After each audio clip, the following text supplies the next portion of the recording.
Ya. Y yo le paso la palabra a Karen Golle, ¿ok?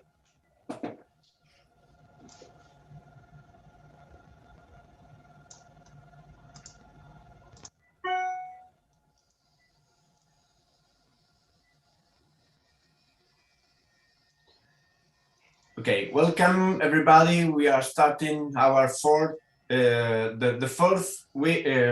week of One Word Seminar.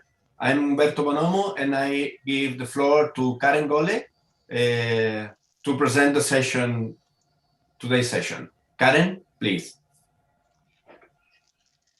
Thank you, Umberto. Dear all, thank you for joining us and welcome to our World Heritage 2021 debate and the month dedicated to the impact of disasters and pandemics on World Heritage sites. I'm Karen Golle, coordinator of Cultural Heritage courses at the Cultural Heritage Center of the Pontificia Universidad Católica de Chile. Thanks to the participation of the Cultural Heritage Center's team, Umberto Bonomo, Yolanda Muñoz, and Hilter Gonzáles, we have organized a One World seminar that brings us profound knowledge accumulated from around the world on how pandemics and natural disasters have affected and continue affecting our World Heritage sites. The speakers of this session will kindly share different case studies, experiences, and lessons, allowing us to obtain a better context related to the recent situation and state of our World Heritage. Throughout this month, we have organized more than 20 sessions and conversations, a collective effort of more than 100 people, some of which are from the most remote areas of the globe. I would also like to thank all the coordinators of each of the sessions and the presenters who will accompany us throughout the month of May. For those who don't know the Our World Heritage Foundation, it seems relevant to me to recall our goals.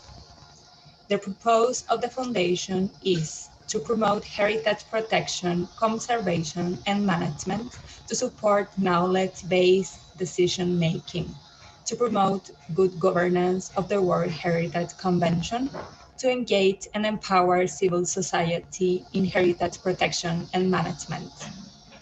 Having said this, I will introduce the theme of this month, sharing with you a short video that explains how disasters and pandemics have affected the world. Hilter, please.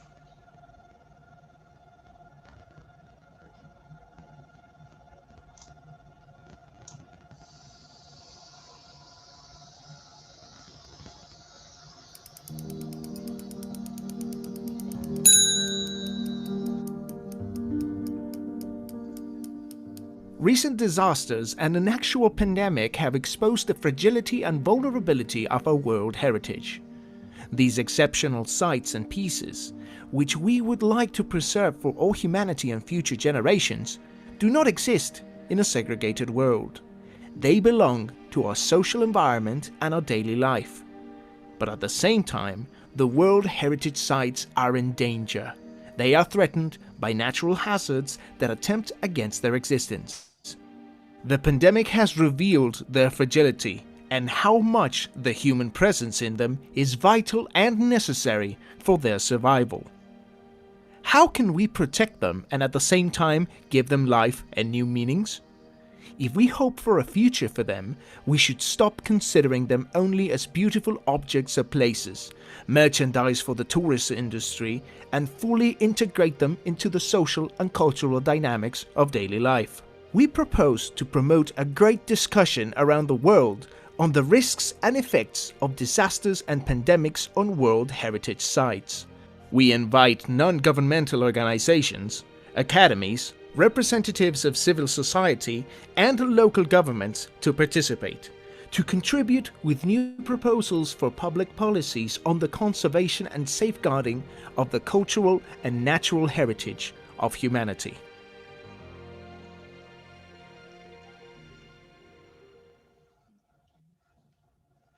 Today's session is session 16, Sustainability and Future After Disaster and Pandemics, which is moderated by Karen Fried. Vice President of ICOMOS Chile, International Council on Monuments and Sites, Associate Member of International Committee on Historic Sites, Towns and Villages, National Councilor of the Council of National Monuments, representing the Chilean Architect College, Sustainable Development Goals Working Group, representing ICOMOS Chile. She got the Manuel Moreno Guerrero Award 2019 as an architect who has excelled in her professional work in the field of valuing the national architect heritage. Karen, please. I give you the floor. Thank you so much, Karen. Welcome everybody to this session.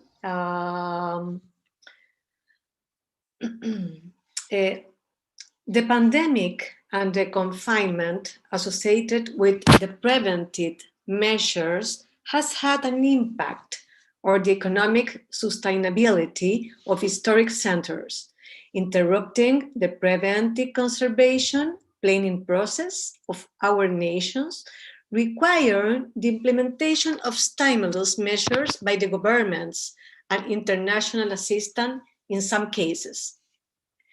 The social recovery will constitute also one of the greatest challenges. Even the World Health Organization has recognized the relevance of the culture in the people's health. The design of policies to mitigate the impacts of the pandemics from the competence of heritage can generate synergy in the communities in order to project a sustainability future. I want to share with the first colleague. She's Dominique Chang. Dominique Chang is an architect, professor, and research of the Technological Institute of Costa Rica. She also has a postgraduate studies in Guatemala, Mexico, Japan, and Spain in valuation, planning, management, and conservation of historic centers and protected natural areas, also archaeology, heritage, degradation of materials, and architectural cultural assets. She talking about today of Antigua, Guatemala, a resilience society. The World Heritage that she studied and shared with us today is Antigua, Guatemala. Dominique? Thank you, Karen. Welcome. Hi, everybody. Let me share my screen. Everyone is seeing it.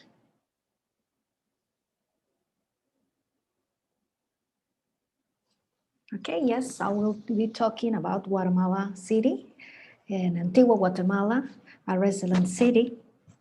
Antigua, Guatemala is a countless example of interaction between heritage and disaster. The city will always be exposed to threats due to its biophysical location. The population of Antigua is aware of this. Through history, has demonstrated an enormous capacity for resilience. This natural developed social resilience requires today more than ever a proper channeling that allows Antigua to be a resilient city that ensures the preservation of its heritage for future generations. For more than 250 years, Antigua, Guatemala was the third settlement of the Kingdom of Guatemala's capital until the Santa Marta earthquake. This forced abandonment of the city saved the Baroque monuments of Antigua, Guatemala for posterity. The urban center was declared a World Heritage Site in 1979, being one of the first living cities with this distinction. Some of its many characteristics are the checkerboard layout typical of the Italian Renaissance of the 16th century and the Barocco Antigueño style, and also the historic urban landscape shaped by the volcano that surrounded. with an immense wealth of intangible heritage, much of which is associated with religion and particularly with the Holy Week. In this map, you see the urban growth of Antigua Guatemala City and its surrounding towns. Antigua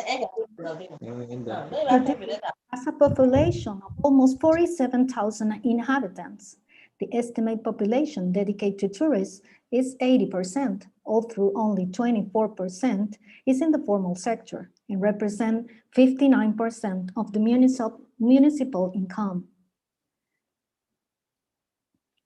Here we see the 4 volcanoes that surround Antigua Guatemala. Here's Antigua Guatemala, here are the 4 volcanoes. 2 of them are active, Fuego and Pacaya. For more than 400 years, Antigua Guatemala has survived at least 4 earthquakes, 2 hurricanes, many volcano eruptions, tropical storms, mudslides, and COVID-19 since its foundation. Here we see a bit of disasters, and here we see, in this photograph, we see the ashes that fell from the volcanic eruption in 2018, which took more than a month to clean up. The most relevant threats are associated with urban and governance issues. There are multiple interests that are not always compatible with each other and with heritage. And of course, a lack of a shared vision. For example, we have urban pressure for densification, construction, and expansion. New urban developments tend to present contemporary architecture as a fake colonial, land price speculation, and gentrification. In political terms, lack of a good governance structure, the managing competencies overlap between local government and heritage preservation authority. In other words, there is a need of better coordination between the municipality and the National Council for the Protection of Antigua Guatemala. In terms of economy, COVID-19 impact and the tourism pressure. The economic impact caused by COVID-19 in Antigua correspond not only to the onset of international tourists, but also to the paralysis of all economic activity. The graph shows the statistics of tourists in the months of December of the previous year to April, which are the months that are for Christmas and Easter vacation. And here we see when COVID-19 drops the tourism to 0.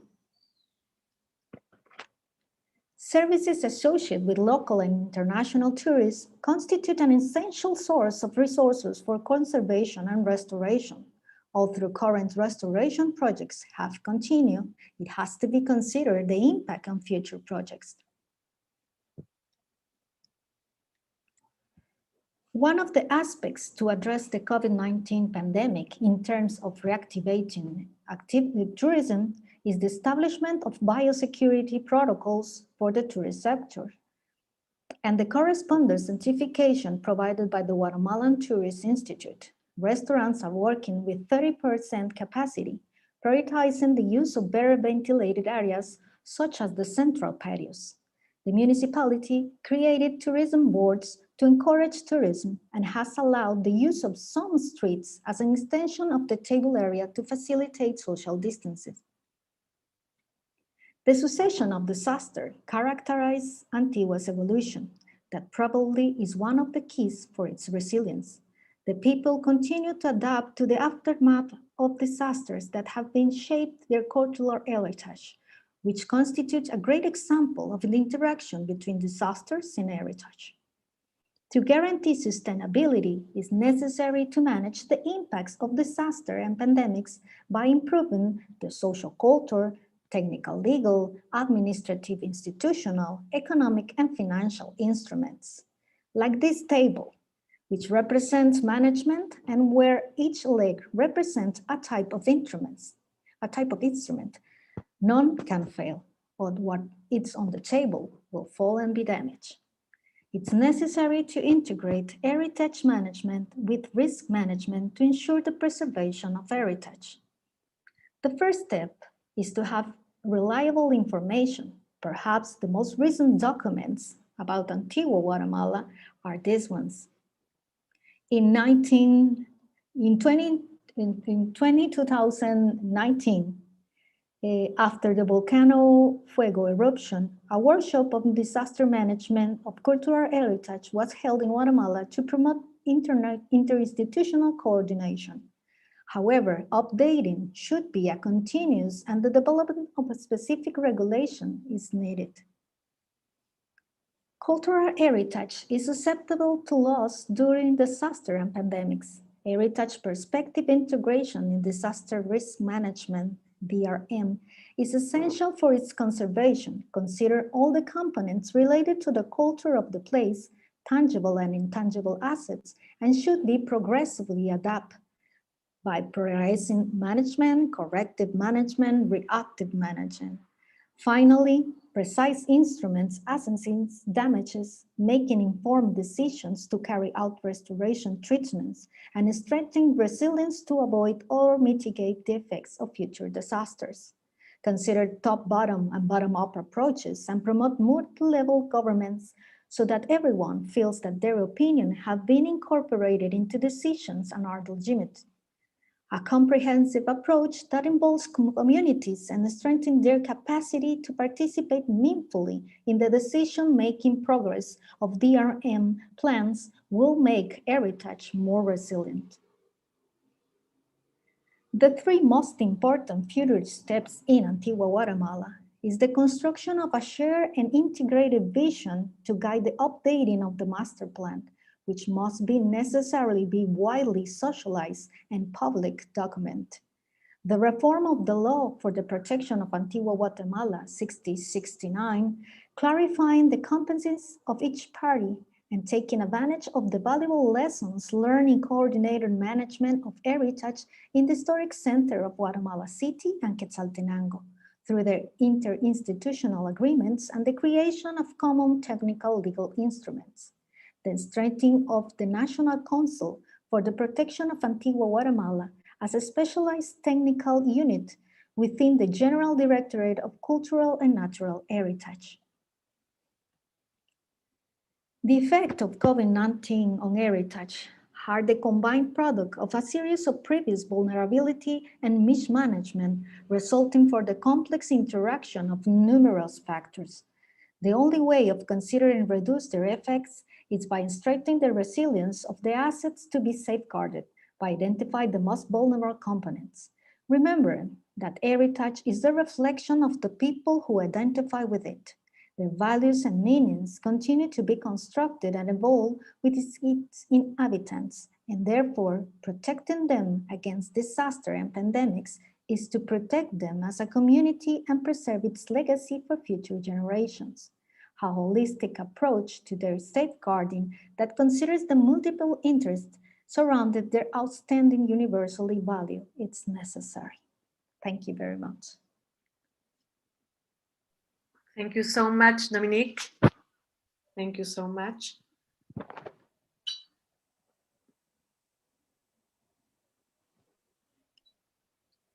Now, I want to see if Masafumi Yamasaki is here. Yes. Karen, Umberto? Yes. Yes, is Masafumi here.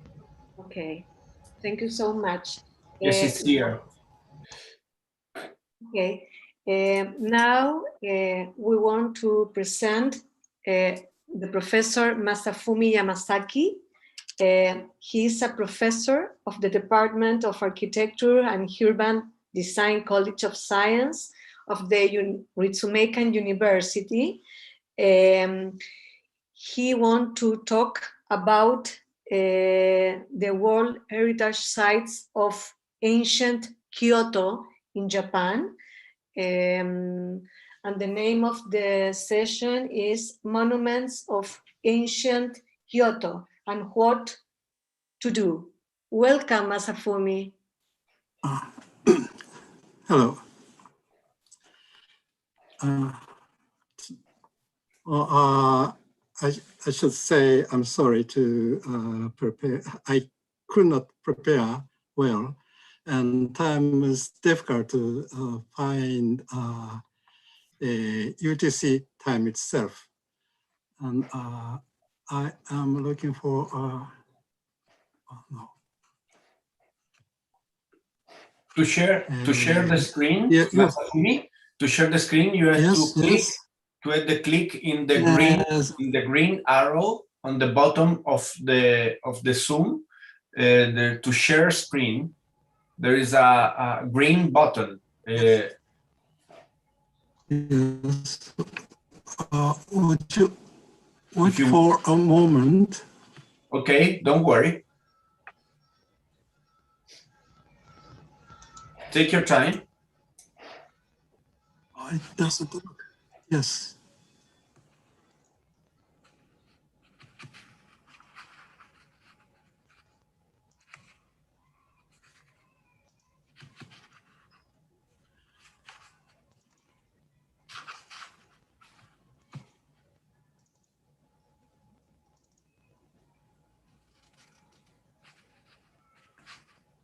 Oh,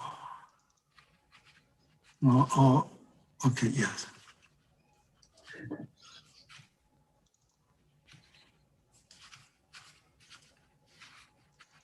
Can you see photos? No. Can you see photos? No, to share. No, you have to give us the permission to see your screen, clicking the button, the green button on the green share screen in Zoom, in the lowest part of the application. Okay, now, yeah. Okay, now it's working. You can see. Yes. Yes. Yes. We see your screen now.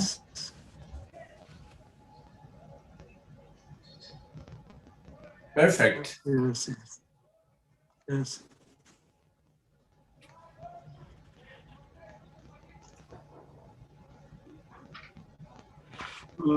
Yes, thank you. I would like to introduce the conditions of the World Heritage of Kyoto, which is made of 14 temples and 1 castle. I didn't prepare a report as the former speaker gave you. I'm sorry. Don't worry. We have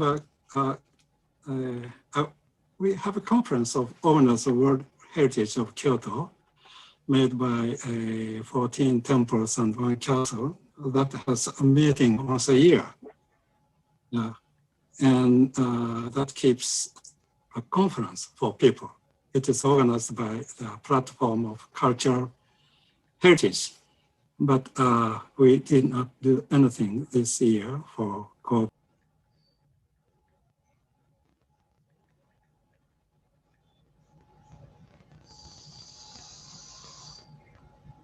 We lose, maybe?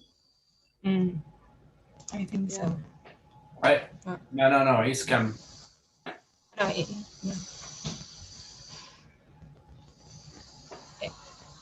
Professor Masafumi, you are mute. No, you can hear. Yeah, we can hear you. It is conference by held by Ritsumeikan University. The director is Mr. Koichiro Matsuura, former director of UNESCO, and the vice director is Dr. Toki, professor of Ritsumeikan University. And other directors are Mayor of Kyoto, director of Tea Ceremony School, and so forth. The permanent vice president of the religious Bukkyoism is one of the members of this platform, and I'm one of them. I propose a new system to visit the World Heritage. It is to visit by computer, like Google Street View. People select 1 temple and pay some money, then they can select a route to see inside the temple. But religious Bukkyoism says they cannot do that. It touches a difficult historical problem of the tax. They refuse against the feudal laws to take any tax on religious matters 500 years ago. It is still alive. So such condition of letting the people to visit the temple will call the problem again. We have to make it clear that it is religious action. We cannot do that. Next topic, the World Heritage of Ancient Kyoto. World Heritage sites are very quiet in this year. We do not have any foreign travelers. Most of the shops are closed, suffering from much less visitors. There are Japanese visitors in these places to the contrary. Once they gave it up to visit these places, Japanese people disliked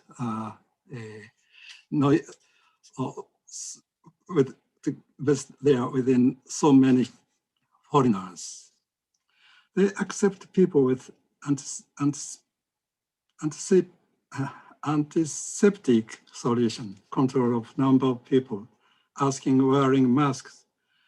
Town in front of them are also bearing small number of visitors, closing shops sometimes. They stopped training of fire distinguishment by nearby people with important temple including World Heritage. They do almost nothing special in Japan, but they keep usual activities. University students have the classes of making their ideas to do at several World Heritage sites. They are not only make students understand the value of World Heritage sites, but also to make us aware of new meaning of the World Heritage sites. Then at the next topic, World Heritage site as members of local cultural properties. World Heritage sites are originally a member of local cultural properties. They are not only important as a building, but also they have festivals which are not regarded as world importance. They might have shops in front of them which can be long and give them a familiar sense. Sometimes they are series of temples at foothills. People were visiting them in a course, but only one of them might have original importance and selected as World Heritage. It is time to find it and take good care of them. We should make a route to visit them. And the next topic, for better World Heritage tourism. Tourism may be an important role of World Heritage. I would not feel like to talk this for Kyoto, but to people who have World Heritage in other cities. To explain the World Heritage sites in multilingual way may be the basic idea. We can compare several language brochures. World Heritage sites itself,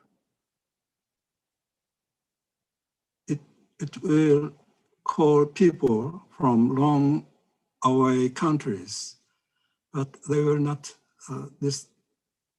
be satisfied if there is no other attractive things, local foods and sweets, and the places suitable to enjoy them. We can make these places while there are no travelers. To earn economic merits might be the reason of tourism promotion. They use biggest money for staying and food. it may be important to keep them stay more days at the town of World Heritage Site exists. Staying hotels have features which they can enjoy at the place itself. We should be aware of local characters of houses enough to feel like staying more days. We should be aware of local townscape in good condition. There are not many people satisfied by seeing World Heritage only. They need more attractive things, which would be local cultural matters. In conclusion, I talked about three things here. One is that it is important to have a platform to talk about cultural properties. Second is that we should take care of World Heritage Sites as a member of local cultural properties. They may have closer, I didn't show you pictures.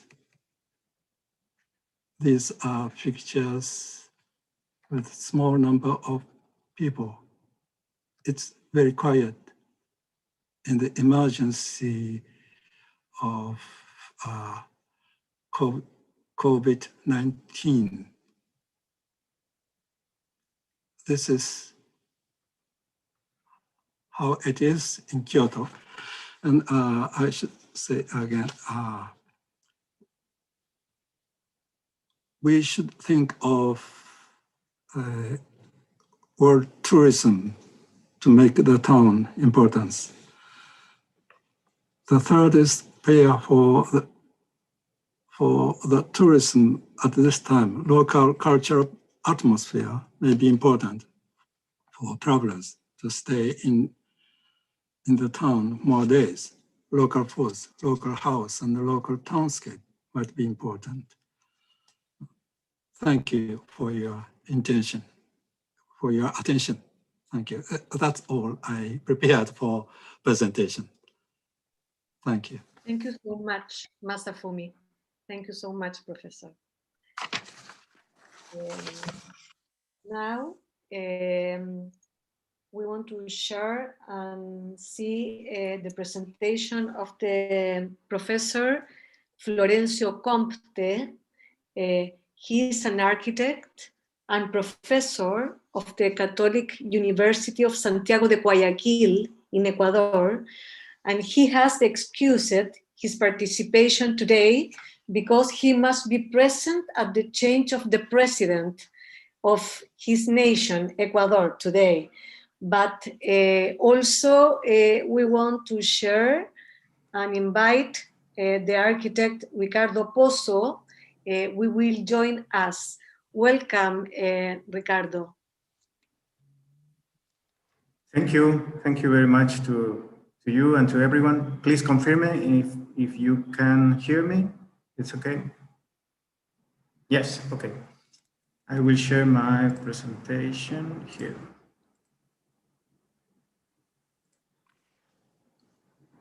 I hope it's okay.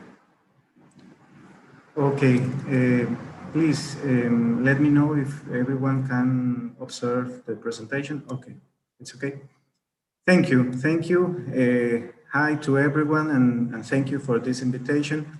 As already Karen mentioned, I was delegated by Florencio Compte, our team, and one of our main researchers and professors in our university related with the topic of heritage, urban and architectural heritage. Let me check this. And today I will present his presentation. This is an honor also for me because Florencio is, we have been working during the last 3 years very close related to the municipality, advising them in some specific topics about urban planning and also about heritage.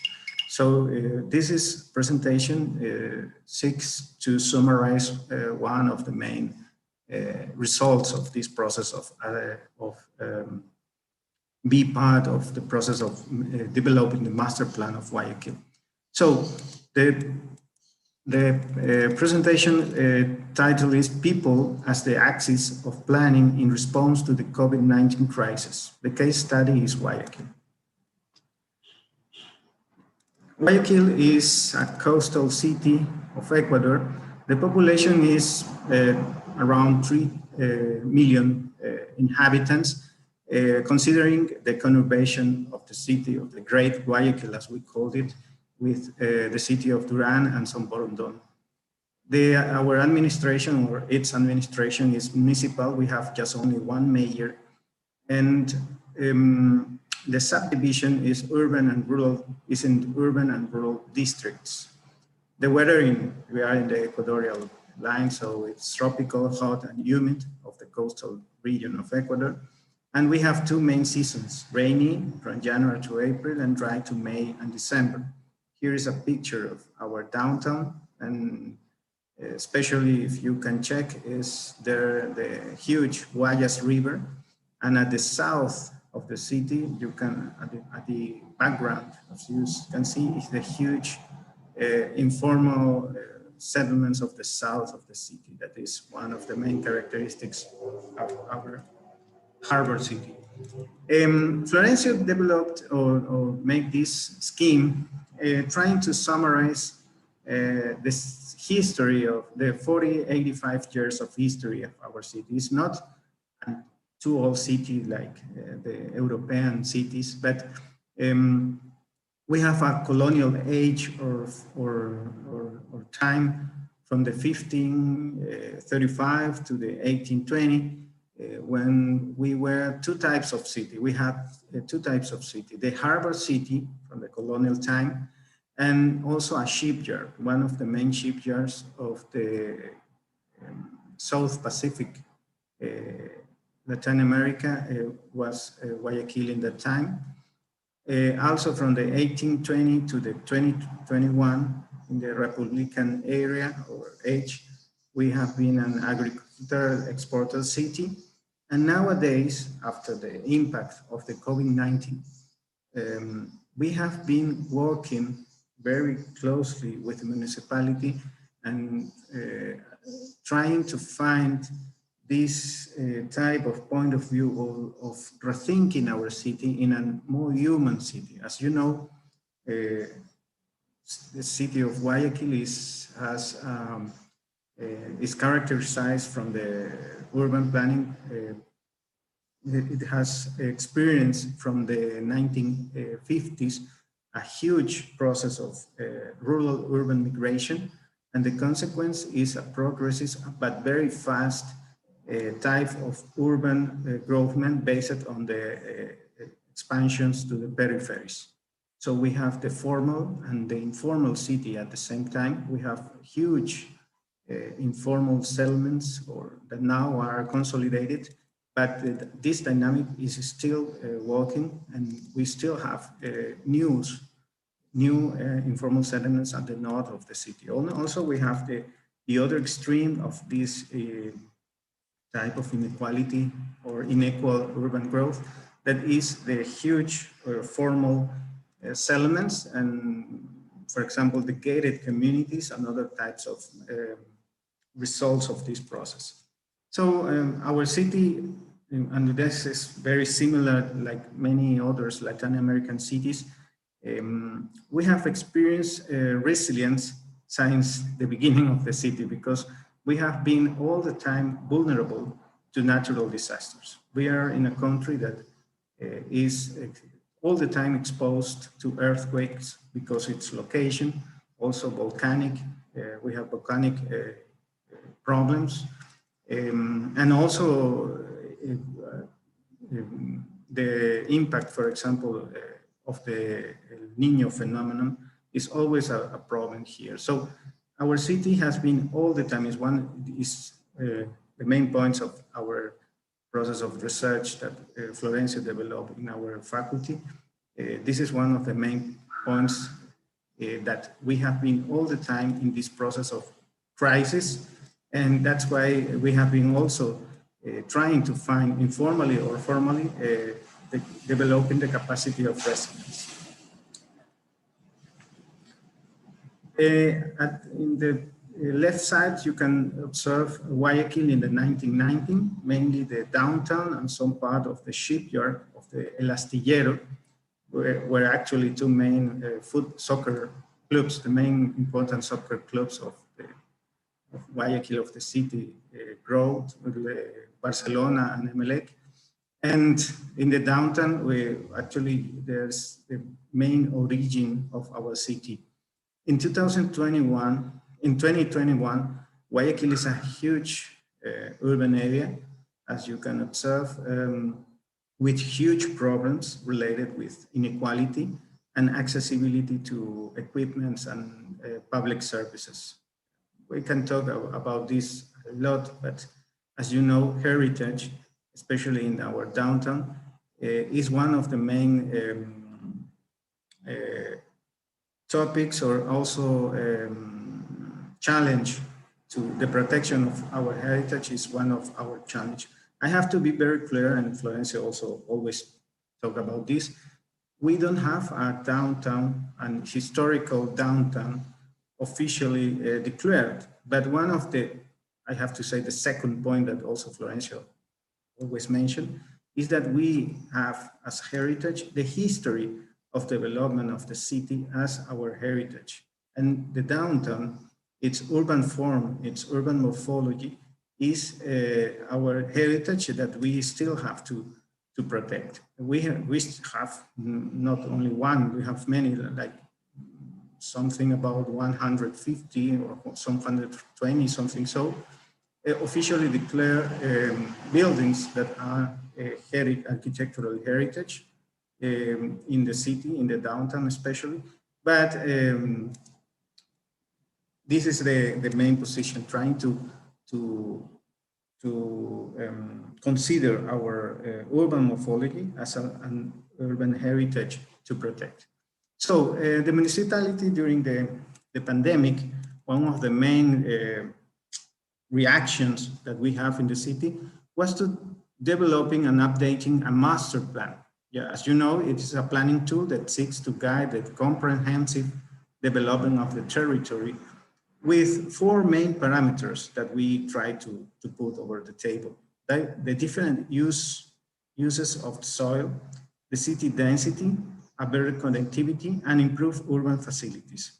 We also included in this master plan the concept of the inverted pyramid that I think all of you know, that is putting the pedestrians over all, and the cyclists, and in the bottom, public transport, logistics transport, and private transport. That means giving to the pedestrians and the cyclists more importance in the urban planning, and especially in the public space. I won't read this, but all the planning axes were focused on the human being. This master plan has five main axes: the inclusive city, the healthy city, the productive city, the city and its territory. But because of COVID-19, the concept of resilient city was not included. It was already included, but was the most important trying to develop. And we tried to focus on it as an opportunity. This emergency, this pandemic was an opportunity for us to organize again our urban planning. And for example, one of the processes that was related also with the protection of the heritage was the sectorization, trying to find to improve the quality of the mobility, connectivity, and catering in order to reactivate the productivity. That was one of the main problems as a consequence of the impact of COVID-19.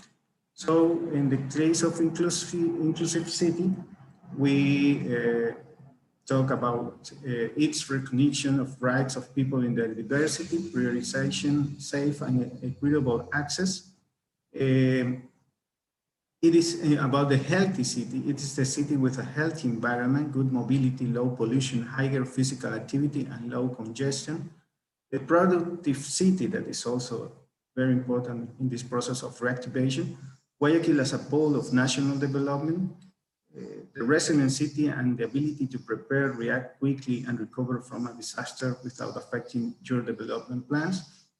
The city and its territory, that is very important for us, the relationship of the city with the territory, the natural, especially the natural environment on which it's based, and resources are extracted to promote culture and knowledge. We included also concepts related to mobility, like the city of 15 minutes, la ciudad de 15 minutos. That is, that we, in this process of sectorization, to create these districts, including neighborhoods and sectors, we're trying to find and trying to propose the better distributions of services and equipment in order that the people could access to them from their homes in mainly 15 minutes as much. I know we have a lot to do about that, but this was one of the main steps. Thinking about just what pandemic shows us, how important accessibility is in cities.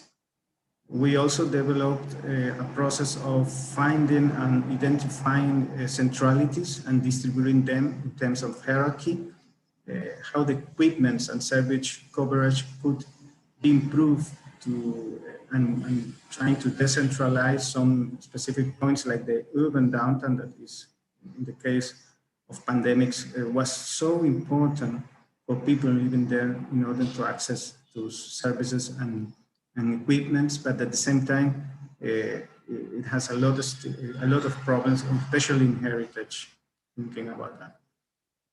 Finally, I want to say thank you for your time and your patience. This is an image of a very important church from the 1702, I think it was first constructed on wood. This is the last version, I have to say, in the San Francisco Square in the downtown of Guayaquil. And I hope someday you could visit us, and I hope also our municipality and Florencio especially, who is working close with them, could continue working on this very important topic about heritage and how can a good urban planning, a good quality urban planning could help to reactivate city after crisis, and at the same time protect our heritage that is still there and especially is in people. Thank you very much. Thank you so much, Ricardo, and also to Florencio today. Now we wait to Paolo Mota.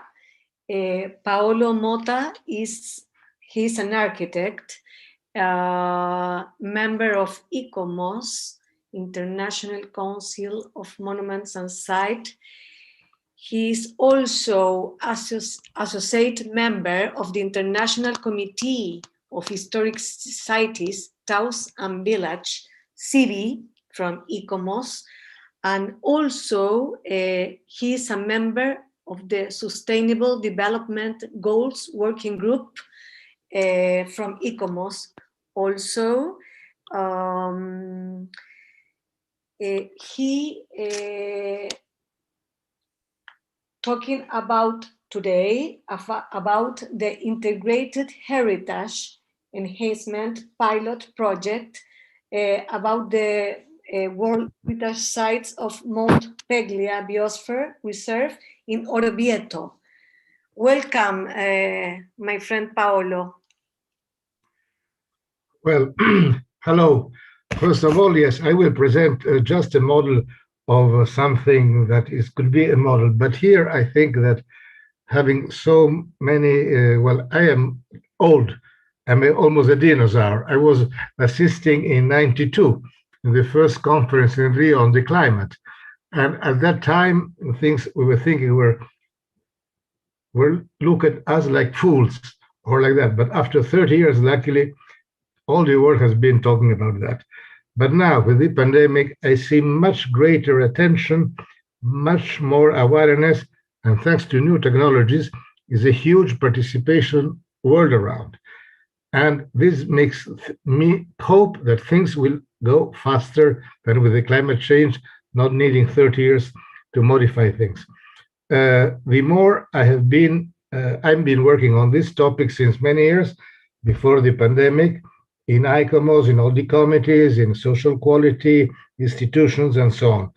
But now I must say the situation is serious and almost more dramatic of what I was thinking.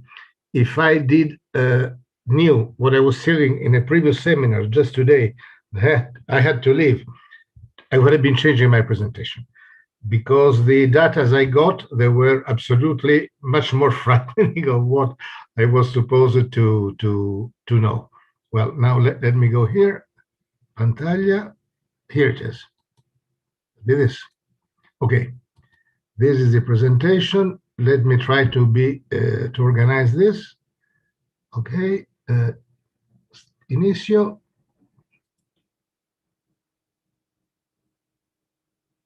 Okay.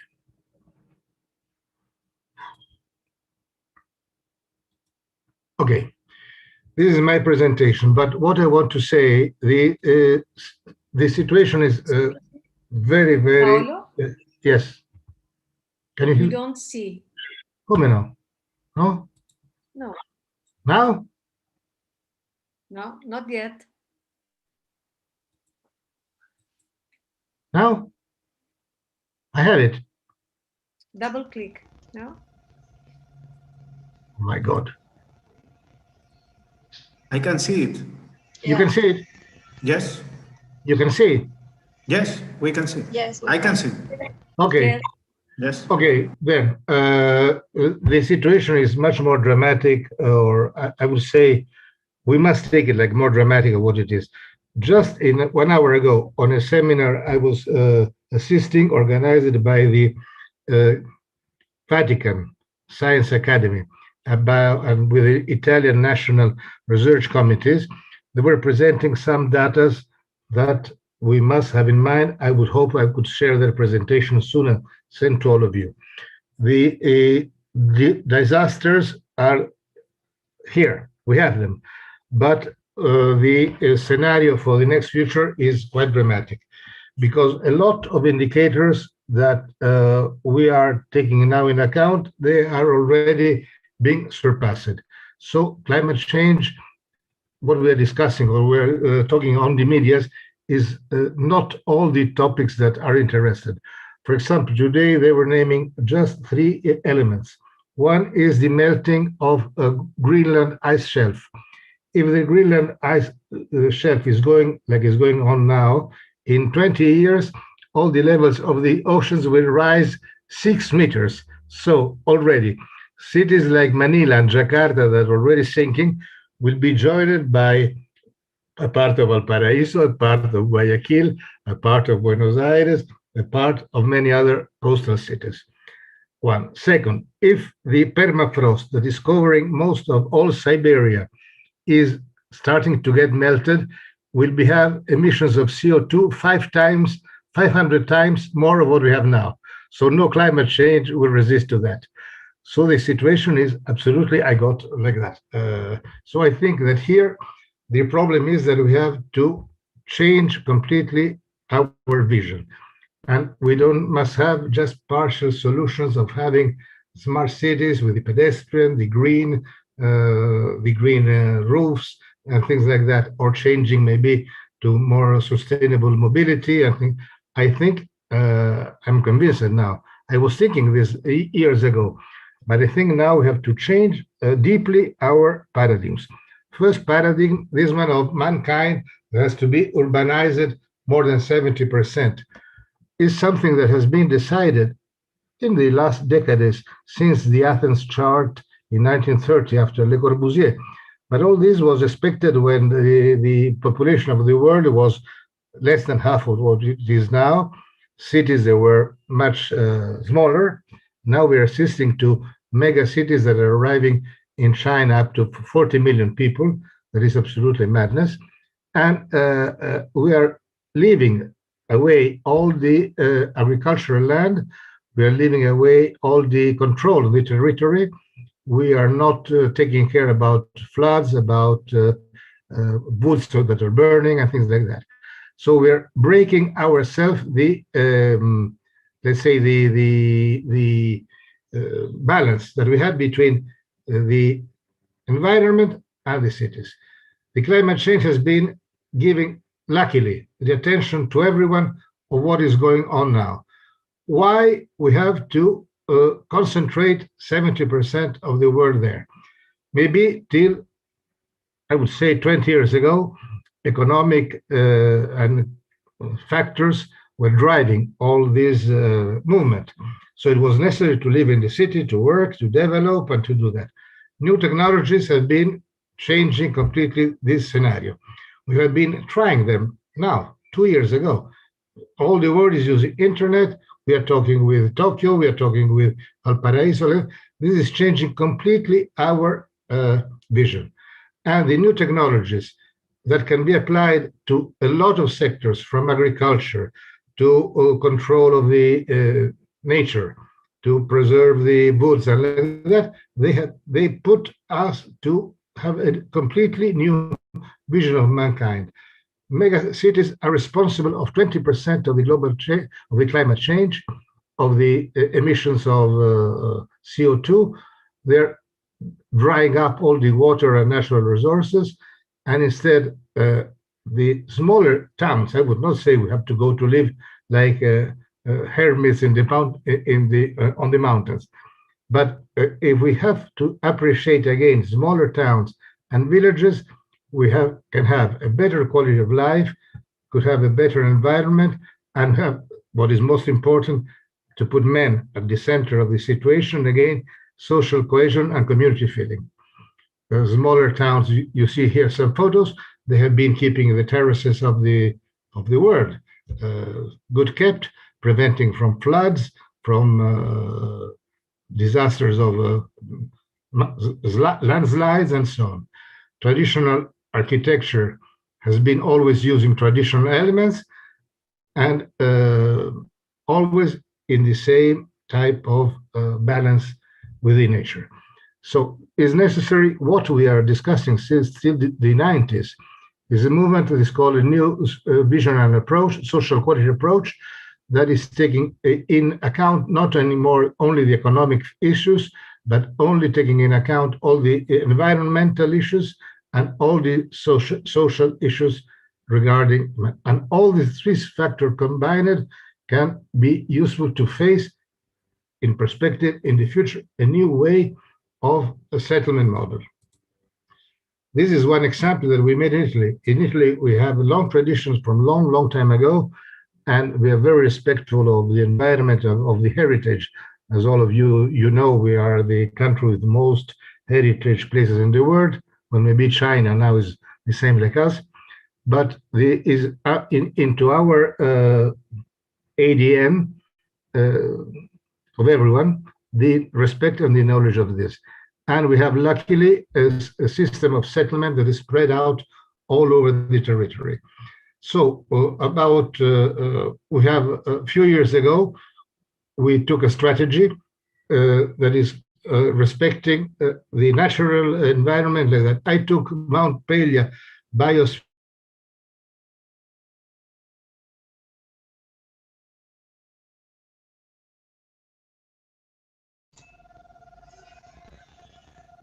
Don't listen. Hilter.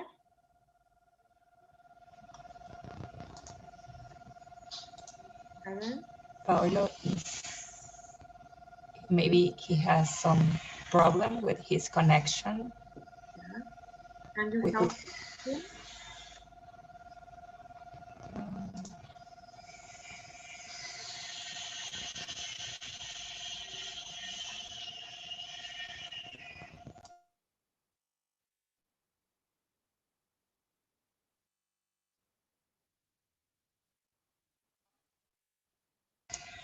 We lost Paolo, I think so. Yeah.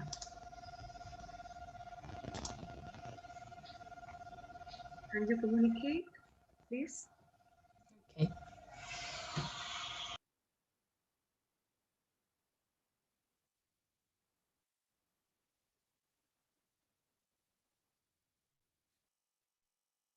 I write him now.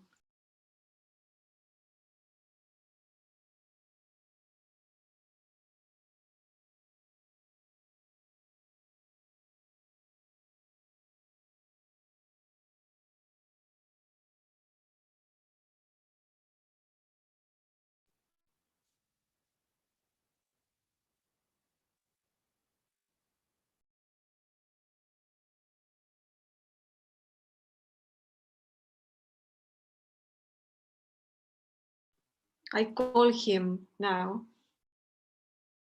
Okay.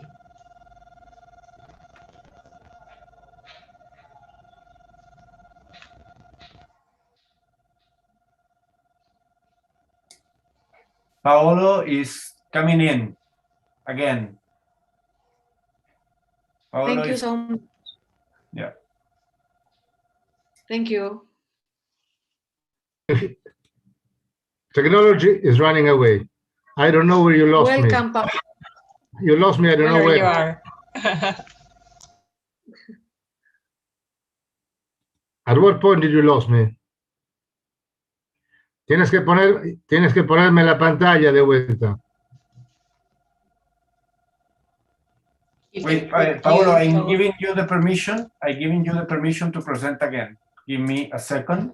Yes. But where now did you can. Yes. Thank Where you, did you? Paolo. Okay. Thank you, Umberto. Okay. Paolo? Where did you? Can you see me? Yes, but not your presentation. Now? Yes. Okay, Yes. it's okay. But where did you lost me? Here? I don't know. Full screen, please. No, the number 8. The number. Okay, 8. number 8. Okay. So I was saying this is wait, number 8. Prendiamo qua. Okay. Full screen, Okay. Paolo. It's okay. Okay. This area is a typical area of our country. It's half hilly, mountains and like that, and rivers. And in Italy, we have since 1982 a law protecting all the internal areas of the country. And this region Umbria, where I was living too, is very advanced on this, and people is very much aware about that. And so they are working on developing this area and to revamp all the local smaller towns and villages, to revamp the agriculture, to enhance a lot of tourism that we have already, but to have cultural tourism, because we believe that tourism can be a driver of the future development. And we want to preserve all the natural resources that we have. So we have very strong, I would say, natural assets to defend. For example, here we have one smaller town, is a city, historic city, I think is related to the Roman Etruscans and so on, that is over a hill that has been risking landslides and problems after earthquakes.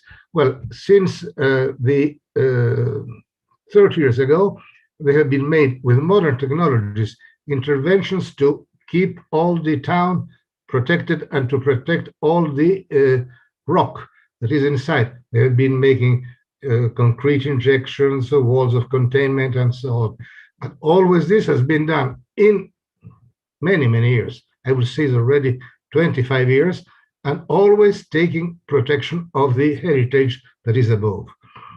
So every type of intervention that you can see, for example, on the photographs on the right up of the walls, has been respectful of what it was, the natural situation. And all the other interventions, you cannot see them anymore at all. Okay, so it's about 40 years that this is going on. Then, always in the same area, we have the big Tiber River crossing all the territory. And also this, we have been developing since the year 2007, I believe, a project for planning the entire area, the entire basin of the river. So taking in account all the cities, all the villages, all the dams, whatever it is, all this to show that is needed an integrated approach. This we have been discussing in all the other forums that was mentioning before. Karen, we have been discussing in ICOMOS, in other conference long time ago, but we are just making chats. So now it is important that we move to make something concrete. And to do something concrete, what we did, I jumped, these are some data to show the relevance. For example, in our region, how much smaller towns, they're representing 70% of the small municipalities, and they're hosting 16% of the population in whole Italy, about 10 million people.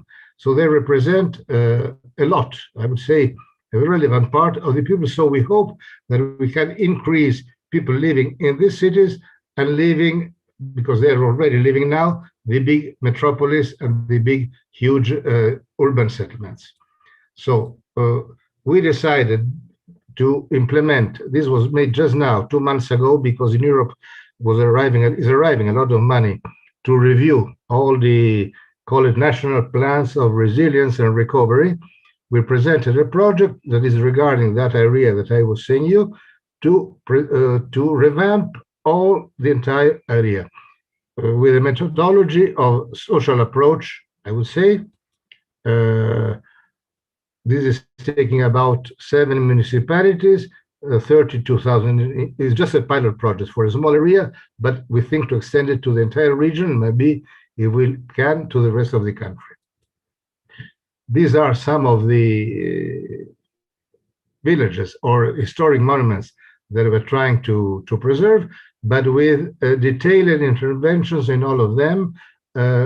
We have already making plans about, we succeeded on the 29th of April of getting financement for 53 million euros, not only for our villages, but for the whole area, for the whole region, to develop all these type of projects to revamp smaller cities.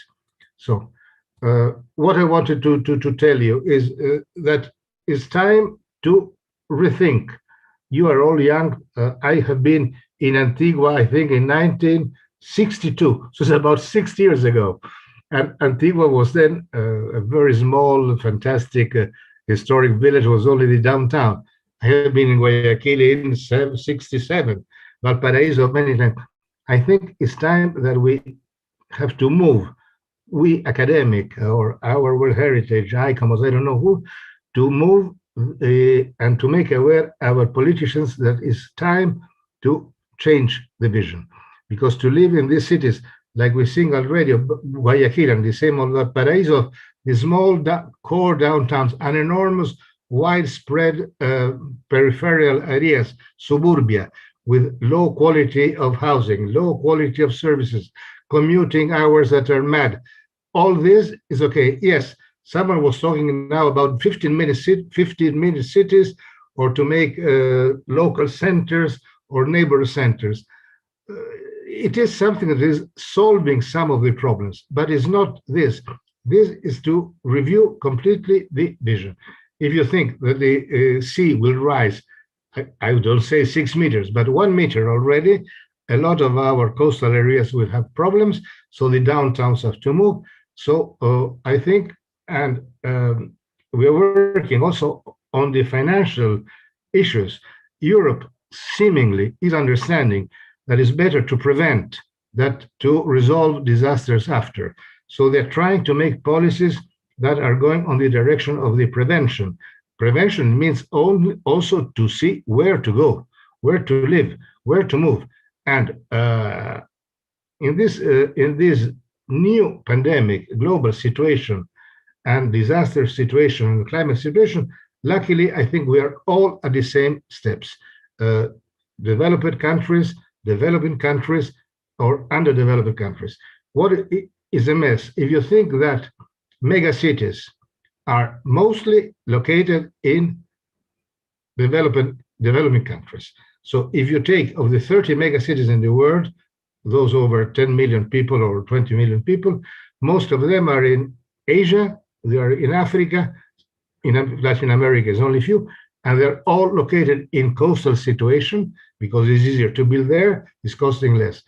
But what is going to happen and how people is living in the, I have been, pandemic was catching me, I was in mission in South Africa. I was thinking that the favelas of Rio, they were something terrible. Well, favela of Rio is like Sweden in comparison of what I've been seeing of favelas in South Africa with 1 million people without electricity, without water, and like that. And they don't say anything how the pandemic is going, but is a disaster. They're keeping censorship and no one is talking. So my invitation is to start thinking long-term. Long-term, well, you can think long-term, so, but to review like we were thinking 30 years ago on Rio with climate change, now it's time that we go to defend heritage and environment and to proceed in this way. Thank you very much. Sorry for the technical problems. The first thing to do is to have global internet every place in the world. If not, we cannot move from where we are. Absolutely. Thank you, Paolo. Thank you. Thank you so much. Now, I want to share with you with Djako Romaric. He is a manager of the Historic Society of Grand-Bassam, Ministry of Culture and Francophonie from the Republic of Côte d'Ivoire. He talking about the case of the historic town of Grand-Bassam. Welcome, Djako. Djako? Merci beaucoup. Merci beaucoup. On m'entend? On m'entend? Karen, maybe we can remember that Oui, on t'entend. Oui. Ça va, ça va. Okay. We have interpretation, and everybody can choose in the bottom bar where is the logo of the word.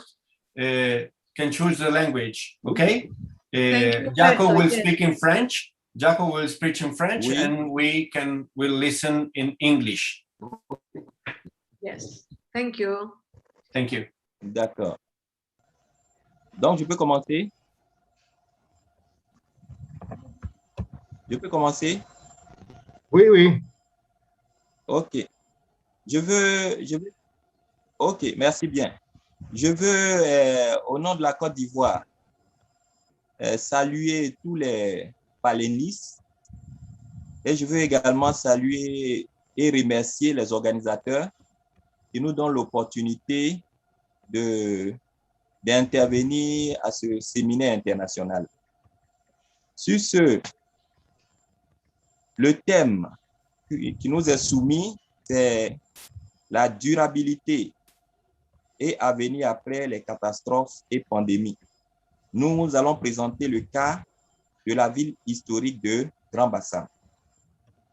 Nous devons savoir que la ville historique de Grand-Bassam, c'est un site culturel, sinon c'est le seul site culturel de la Côte d'Ivoire qui est inscrit sur la liste du patrimoine mondial de l'UNESCO.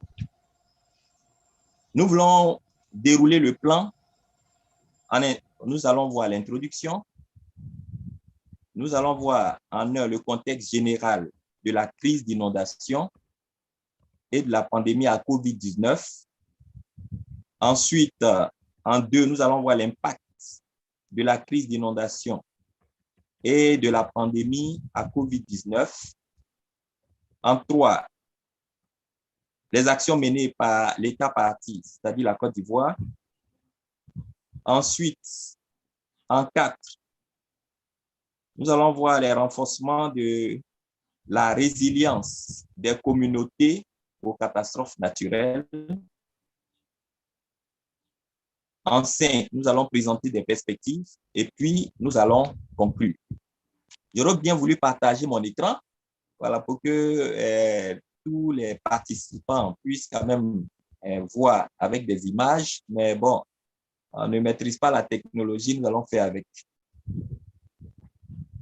En introduction, nous devons savoir que la ville historique de Grand-Bassam est situé dans la région du Sud Comoué, au sud-est de la Côte d'Ivoire, sur un rideau de terre entre l'océan Atlantique au sud, la lagune Ouladine au nord, l'embouchure à l'est et le cimetière colonial à l'ouest. Elle a été inscrite le 29 juin 2012 sur la liste du patrimoine mondial de l'UNESCO lors de la 36e session à Saint-Pétersbourg en Fédération de Russie. Et il y a eu deux critères, le critère 3 et le critère 4 qui ont permis l'inscription de la ville historique de Grand-Bassam. Et nous devons comprendre que ces deux critères se déclinent en 4 valeurs. Donc, il y a la valeur architecturale, la valeur environnementale et paysagère, la valeur historique et la valeur culturelle. Donc, comme vous l'avez vu plus haut, nous avons localisé le bien. Le bien est situé en Afrique de l'Ouest, précisément en Côte d'Ivoire. Et en Côte d'Ivoire, dans la commune de Grand-Bassam, la commune de Grand-Bassam qui est située au sud-est d'Abidjan.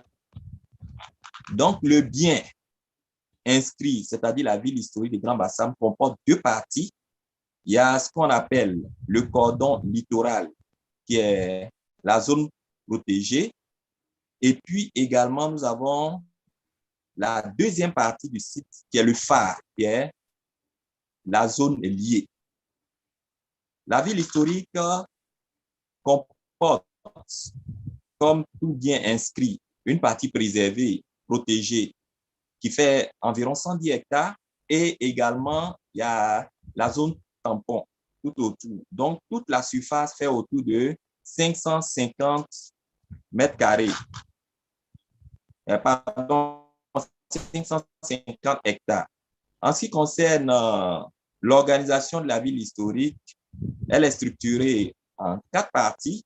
Nous avons la zone résidentielle. Donc, au temps colonial, cette zone-là était la zone où habitaient les colons. Voilà pourquoi son nom, zone résidentielle.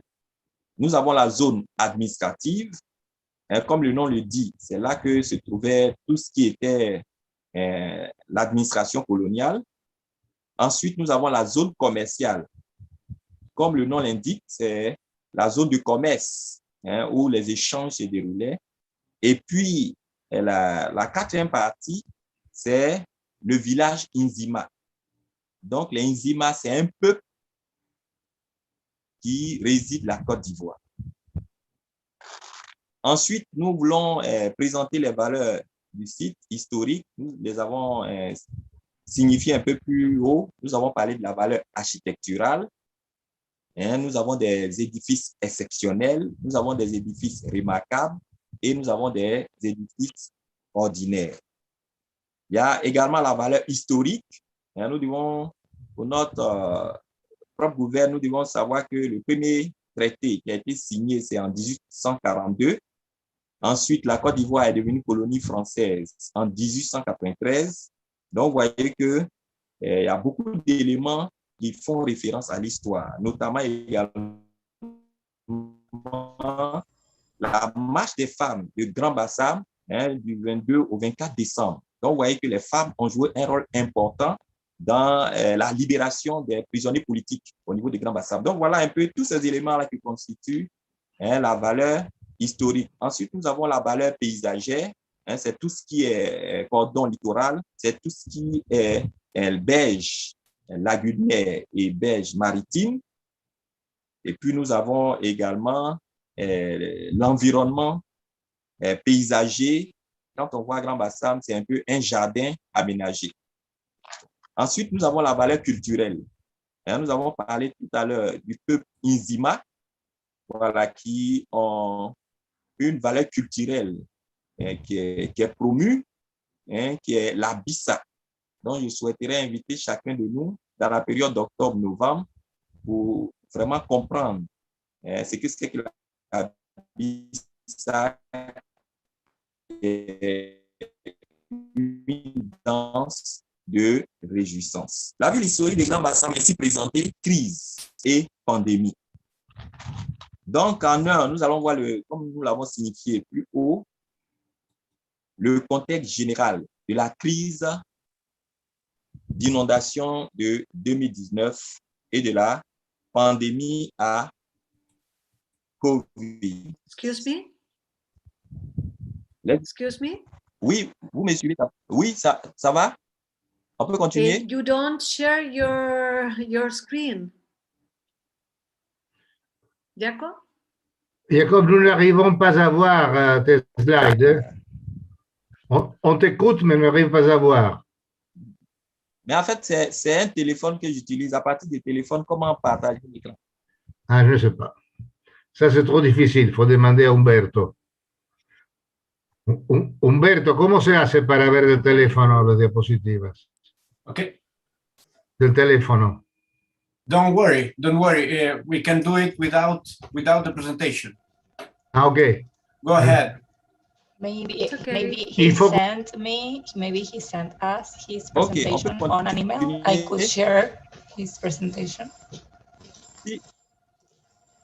Si je l'ai envoyé. Oui. I will share your presentation. Okay. Okay. Okay. Merci bien. Me just a second.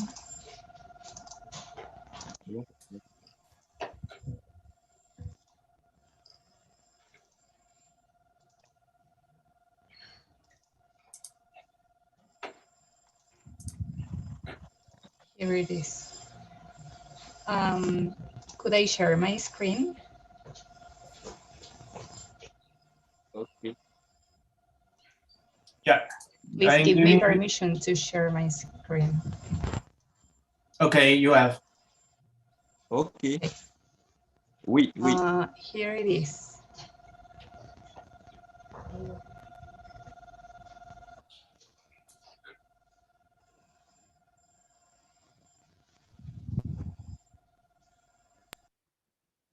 Jacob, nous avons ici les photos. On arrive à voir. Hein? Bon, un peu déjà, pour que les gens comprennent les valeurs, on peut aller déjà avec la diapo numéro 4.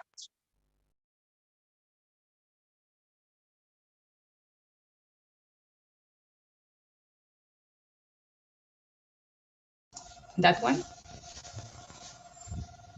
La numéro 4. 4.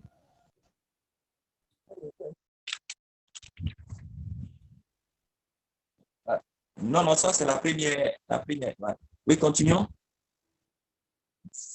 Voilà, voilà. Ça c'est la présentation du bien. Vous voyez, le bien en Afrique. Voilà. Voilà, c'est bien. Voilà, c'est bon. Non, remontez. Volver atrás, ahí. Remontez un tout petit peu. Todavía una atrás.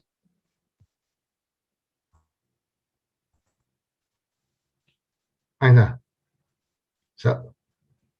Ça va? Voilà, c'est bon. C'est OK. C'est OK. Donc, ici, on voit la ville historique du Grand-Bassam. Vous voyez, il y a deux parties. Il y a le cordon littoral. Descendez.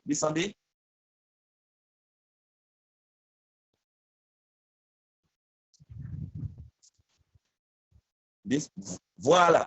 Donc, ici, c'est le bien qui est présenté. La ville historique du Grand-Bassam. Comme je disais, la ville historique du Grand-Bassam comporte deux parties. Il y a le cordon littoral que vous voyez et puis il y a le phare. Donc, il y a deux parties qui constituent la ville historique du Grand-Bassam. On peut progresser. On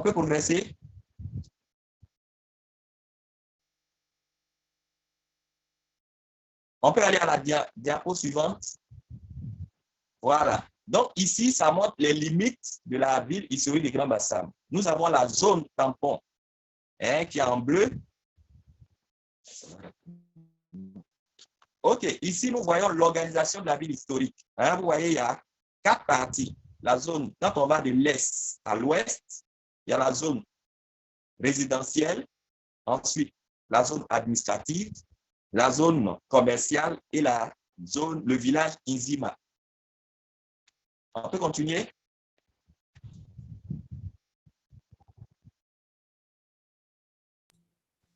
Si. On peut continuer là. Voilà.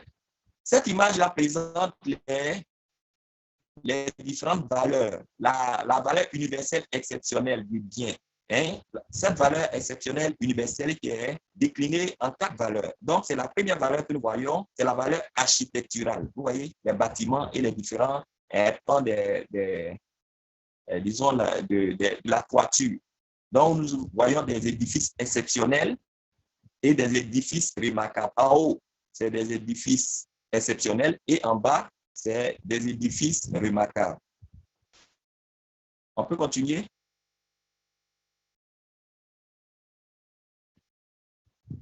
La diapo suivante. Voilà, là, c'est la valeur historique. Donc, il y a, voilà, ensuite, la valeur paysagère. Vous voyez?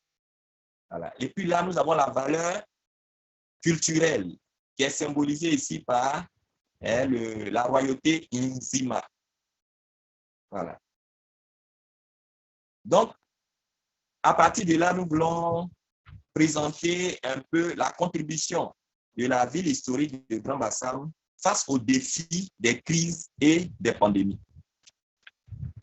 Donc, nous allons présenter le contexte général de la crise d'inondation de 2019 et de la pandémie à COVID-19. Ça, c'est la diapo qui suit.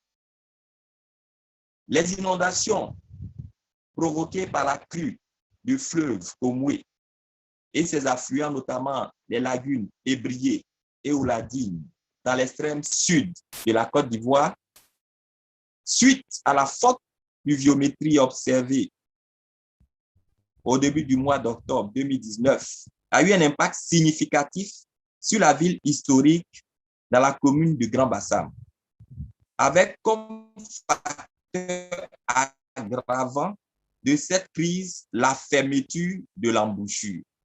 C'est pour nous donner de comprendre que le passage naturel des eaux, c'est-à-dire de la lagune et du fleuve vers la mer, a été obstrué de façon naturelle. Donc, du coup, une fois pendant cette crise-là, l'eau est montée et a commencé à inonder les parties les plus basses. Donc, on a assisté au déplacement dans certaines zones du bien en pirogue lors des inondations. Donc, ici, on avait la ville historique de Grand-Bassam est devenue un peu une Venise de cette ville d'Italie. Vous vous rendez compte? Une ville qui avait plusieurs rues, routes, mais c'était en... Si on peut aller à l'image suivante, vous allez voir un peu quelques images.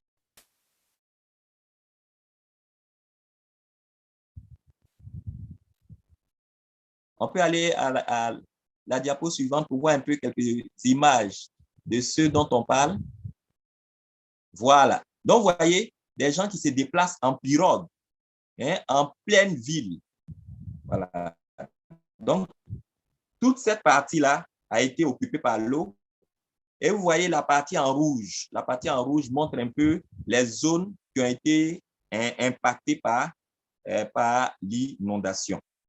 Donc, les zones qui ont été impactées par l'inondation, c'est la partie non lotie du village Inzima, les 2 berges lagunaires et la zone tampon comprise entre la lagune Ouladine et le phare, qui est la deuxième composante du bien. Donc, ici, sur l'image, vous voyez une personne sinistrée par les inondations. Pour rappel, il y a eu plus de 1000 sinistrés lors de cette crise d'inondation.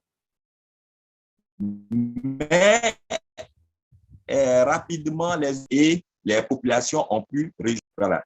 Mais à peine remise de cette crise d'inondation sans précédent, que la ville historique sera confrontée encore à nouveau à une autre crise. Cette fois-ci, une crise sanitaire. qui frappe de plein fouet et qui continue de sévir au niveau mondial, c'est-à-dire la crise à COVID-19. Cette pandémie mondiale à laquelle devait faire face la ville historique de Grand-Bassam a eu un impact véritable sur ce site du patrimoine mondial, tout comme la crise d'inondation.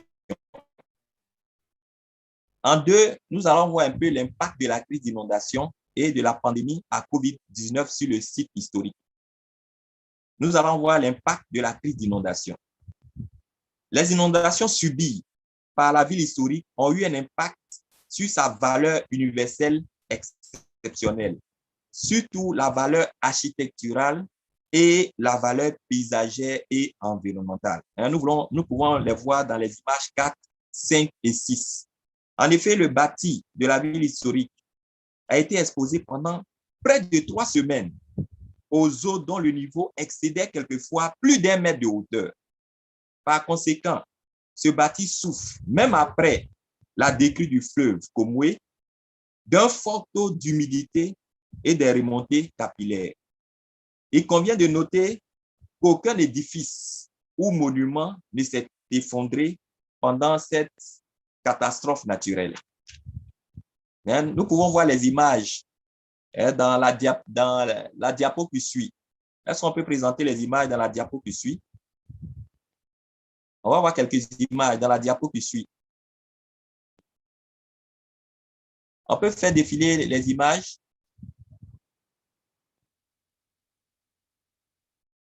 On peut montrer, voilà. Donc, vous voyez dans cette diapo, vous voyez en haut de l'écran, vous voyez un des édifices qui est le centre de culture qui est pratiquement inondé. Et puis, à votre droite, on a montré un peu des autorités qui marchaient dans les eaux. Voilà, qui marchaient dans les eaux. Voilà. Quant à la valeur paysagère et environnementale, les inondations ont eu un impact négatif sur certains aspects aménagés, espaces aménagés et le long de la voirie. Ces espaces aménagés ont été recouverts par endroits par la boue et autres déchets que charriaient les eaux. Par ailleurs, l'inondation a eu un effet sur la valeur culturelle, notamment la bissa. Tout à l'heure, je parlais de la bissa qui est une danse de réjouissance de la communauté Nzima. Ces effets se situent essentiellement à 2 niveaux. L'inondation du bosquet sacré et le double report de la date des festivités de la bissa. Donc, cette fête des réjouissances portée à 2 l'inondation. Donc, pour nous donner de comprendre, le bosquet sacré, c'est l'un des témoins majeurs qui se trouve dans la partie non lotie du village Nzima, qui a fortement subi les inondations. Ce sanctuaire traditionnel est un lieu de purification d'extrême importance pour la communauté Nzima dans le cadre spécifique du processus des festivités de l'Abissa et plus globalement dans la gestion des actions de régulation des relations intracommunautaires. Donc, qu'en est-il de l'impact de la pandémie à COVID-19? La crise sanitaire liée à la COVID-19 a conduit les autorités gouvernementales et municipales à prendre des mesures pour la préservation du site. Il s'agit du confinement partiel par aire géographique, la fermeture des hôtels et restaurants, l'interdiction des visites guidées à caractère éducatif sur le site, l'interdiction des excursions de masse et de baignade collective sur les plages de la ville historique de Grand-Bassam, la suspension et le report de plusieurs activités de promotion du patrimoine culturel. Il convient de noter que la suspension de toutes ces activités a entraîné des effets négatifs sur le secteur économique et touristique de la ville historique de Grand-Bassam. Par ailleurs, l'on assiste à un assouplissement de toutes ces mesures, ce qui conduit à une reprise progressive des activités du secteur économique et du secteur touristique. Quelles sont les actions, en 3, quelles sont les actions menées par l'État parti, c'est-à-dire par les autorités ivoiriennes? Donc, nous allons voir les actions menées relativement à la crise d'inondation. Voilà. Donc, pendant la crise d'inondation, dès les premiers moments des inondations, les autorités étatiques et locales de la Côte d'Ivoire ont pris d'importantes mesures en vue de faire face à la crise. Il s'agit, entre autres, de la mise en place d'un comité technique et multi-acteurs de gestion de la crise. Donc, toutes les parties prenantes faisaient partie de ce comité-là pour orienter un peu les actions à mener sur le site. Ensuite, il y avait la mise en service de motopompes afin d'évacuer les eaux accumulées sur le site dans l'océan Atlantique. Voilà. Donc, ces motopompes-là ont permis de véritablement, un tant soit peu, vraiment alléger la souffrance des populations qui véritablement se trouvaient dans les eaux. Ensuite, nous avons l'assistance et la relocalisation des populations sinistrées hors des zones inondées. Voilà, donc c'est l'image que vous voyez sur votre écran. Donc, il y a eu également une distribution de nourriture parce que les populations ne pouvaient plus avoir accès à leur maison. Donc, il fallait les reloger pour qu'ils puissent passer la nuit, les reloger pour qu'ils puissent véritablement faire face à leurs besoins primaires. Ensuite, nous avons fait la saisine de l'UNESCO par le canal de son bureau hors siège d'Abidjan en vue d'une assistance internationale d'urgence. Ensuite, la mise en œuvre effective de l'important projet de réouverture de l'embouchure. Tout à l'heure, je vous disais que l'embouchure naturellement était fermée et cela a participé à aggraver l'inondation sur le site. Donc, vous voyez l'image qui est en bas. Là, c'était le lancement du projet de réouverture de l'embouchure. Là, c'était l'un des premiers ministres avec les autorités étatiques et puis les autorités coutumières pour donner un peu la volonté du gouvernement de pouvoir, un tant soit peu, apporter une solution à cette crise d'inondation. Donc, en ce qui concerne les mesures qui ont été prises relativement à la pandémie à COVID-19, outre les décisions de confinement et de suspension des activités à caractère culturel pour la préservation du site, les autorités gouvernementales ont également arrêté les mesures suivantes. Donc, voici les mesures que les autorités gouvernementales ont prises. Il y a l'appui financier au secteur économique et touristique. Tout à l'heure, je vous disais que c'était vraiment un secteur sinistré. Donc, il était important que l'État puisse appuyer le secteur économique et touristique parce que la ville historique est un site balnéaire. Donc, avec la COVID, les populations ne pouvaient plus, les touristes ne pouvaient plus avoir accès.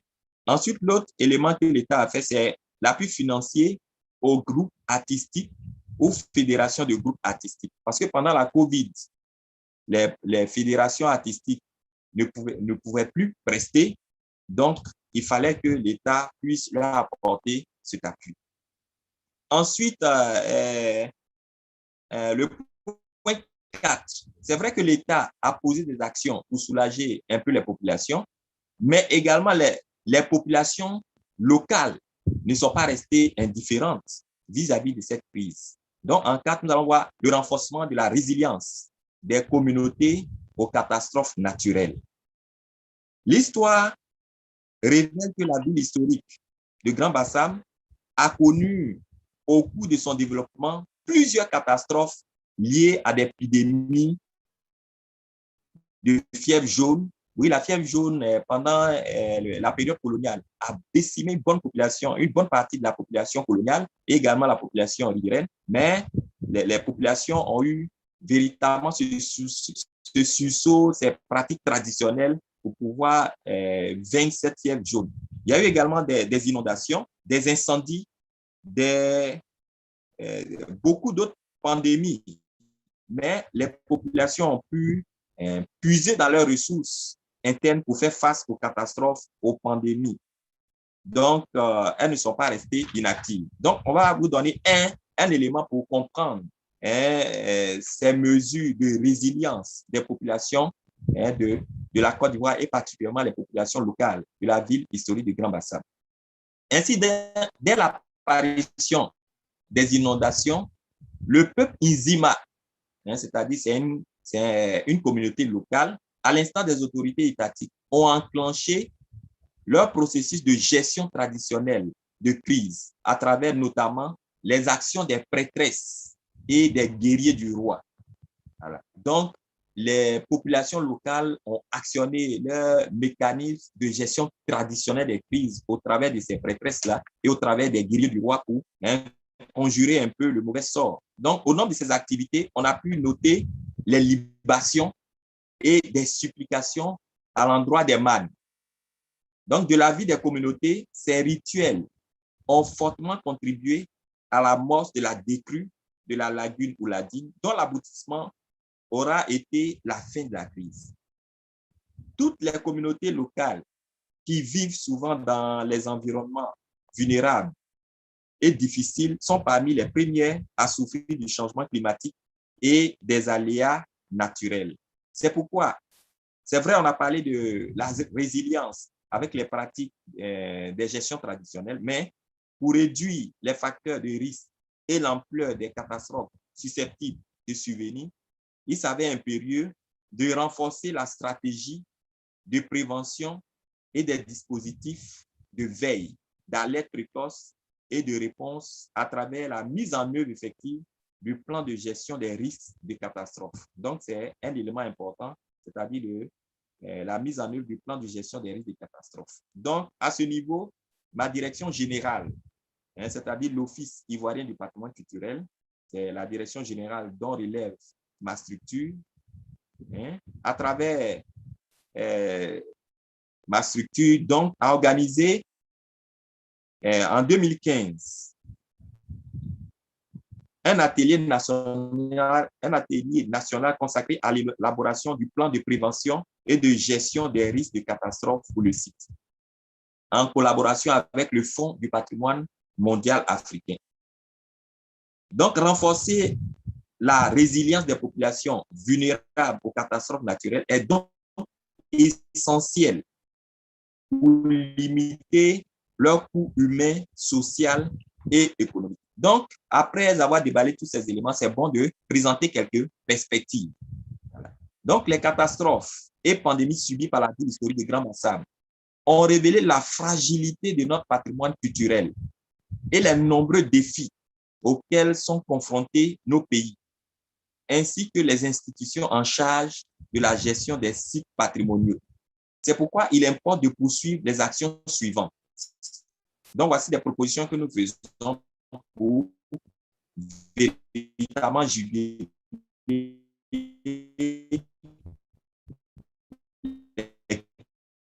crises et les pandémies, pour renforcer un plan de préservation et de gestion, renforcer la résilience des communautés face aux catastrophes et pandémies. Ensuite, doter nos institutions patrimoniales de ressources, c'est-à-dire ressources humaines, ressources matérielles, ressources financières, pour permettre à ces institutions patrimoniales d'atteindre leurs objectifs. Parce qu'il faut dire que les ressources qui sont mises à la disposition de ces institutions patrimoniales ne sont pas suffisantes. Ensuite, renforcer les capacités du personnel des institutions en charge de la gestion du patrimoine culturel. Vous savez que notre secteur est un secteur qui est dynamique, donc c'est bon que nous puissions partager les savoir-faire, parce qu'aujourd'hui, notre monde est devenu un village planétaire. Donc, c'est bon de partager les expériences des autres. Voilà pourquoi nous saluons ce séminaire que nous sommes en train de partager. Il faut également sensibiliser et éduquer les communautés, les différents publics et usagers des sites patrimoniaux. C'est très, très important de pouvoir toujours sensibiliser et éduquer tous ces usagers qui fréquentent les sites patrimoniaux. Nous voulons également proposer de mettre en place pour renforcer le système de visite virtuelle des sites patrimoniaux ayant un grand intérêt afin de les promouvoir. Vous avez vu qu'avec la COVID, on ne pouvait plus voyager, mais avec les systèmes virtuels, avec les sites Internet, il faut pouvoir renforcer ces éléments-là pour qu'à distance, on puisse véritablement continuer à instruire le public, on puisse instruire les communautés locales. Ensuite, la dernière proposition que nous voulons faire, c'est de renforcer la coopération bilatérale et multilatérale. Comme je le disais tantôt, aujourd'hui, le monde est devenu un village planétaire, donc c'est bon de renforcer la coopération bilatérale et multilatérale. Donc, quelles conclusions pouvons-nous donner? Le patrimoine culturel de la ville historique de Grand-Bassam peut s'avérer être un véritable levier de durabilité et d'avenir face aux catastrophes et pandémies. Pour cela, il faut d'une part un véritable engagement des autorités étatiques et locales dans l'accompagnement des gestionnaires des sites patrimoniaux. Et d'autre part, la prise de conscience des communautés locales et des publics vis-à-vis de leurs responsabilités dans la gestion participative, je dis bien dans la gestion participative de ces biens fragiles. Je vous remercie pour votre attention. C'était le gestionnaire de la ville historique de Grand-Bassam. Encore merci pour cette invitation qui nous donne de partager un peu cette petite expérience que nous avons acquise suite à l'inondation que nous avons subie en 2019, également suite à la pandémie de COVID-19. En tout cas, nous voulons encore vous dire merci pour l'invitation que vous nous avez faite. Merci. Thank you very much. Merci, Djako. Merci beaucoup. Thanks a lot for sharing all your work. Any questions? Any things to talking about? I want to ask you, everybody, about how can we protect the World Heritage Sites and at the same time give them life and new meaning? How do you think about this? Paolo? Well, you know, this is something that we're discussing almost every day within ICOMOS. Well, the ICOMOS is a very traditional platform, so now we're changing to this new one. Now, the fact is that till now, the heritage has been seen like a monument or a place in favor for the visitors. Instead, we must change here to the vision. Heritage is not belonging only to the visitors, but is belonging to the local community. The local community must be the main future actor also in the heritage. So they must be those who will find the better way, always with assistance of external institutions, how to protect their patrimony. Today we talk about patrimony, and whenever you go around the world, you find that everything is done in a globalized way, selling things that are not producing there, organizing tours that are made by someone else, and so on. So it's a very little return and participation of the local communities.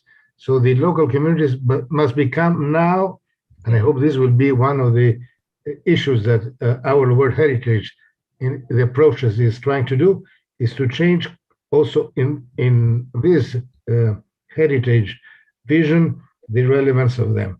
What we have to do?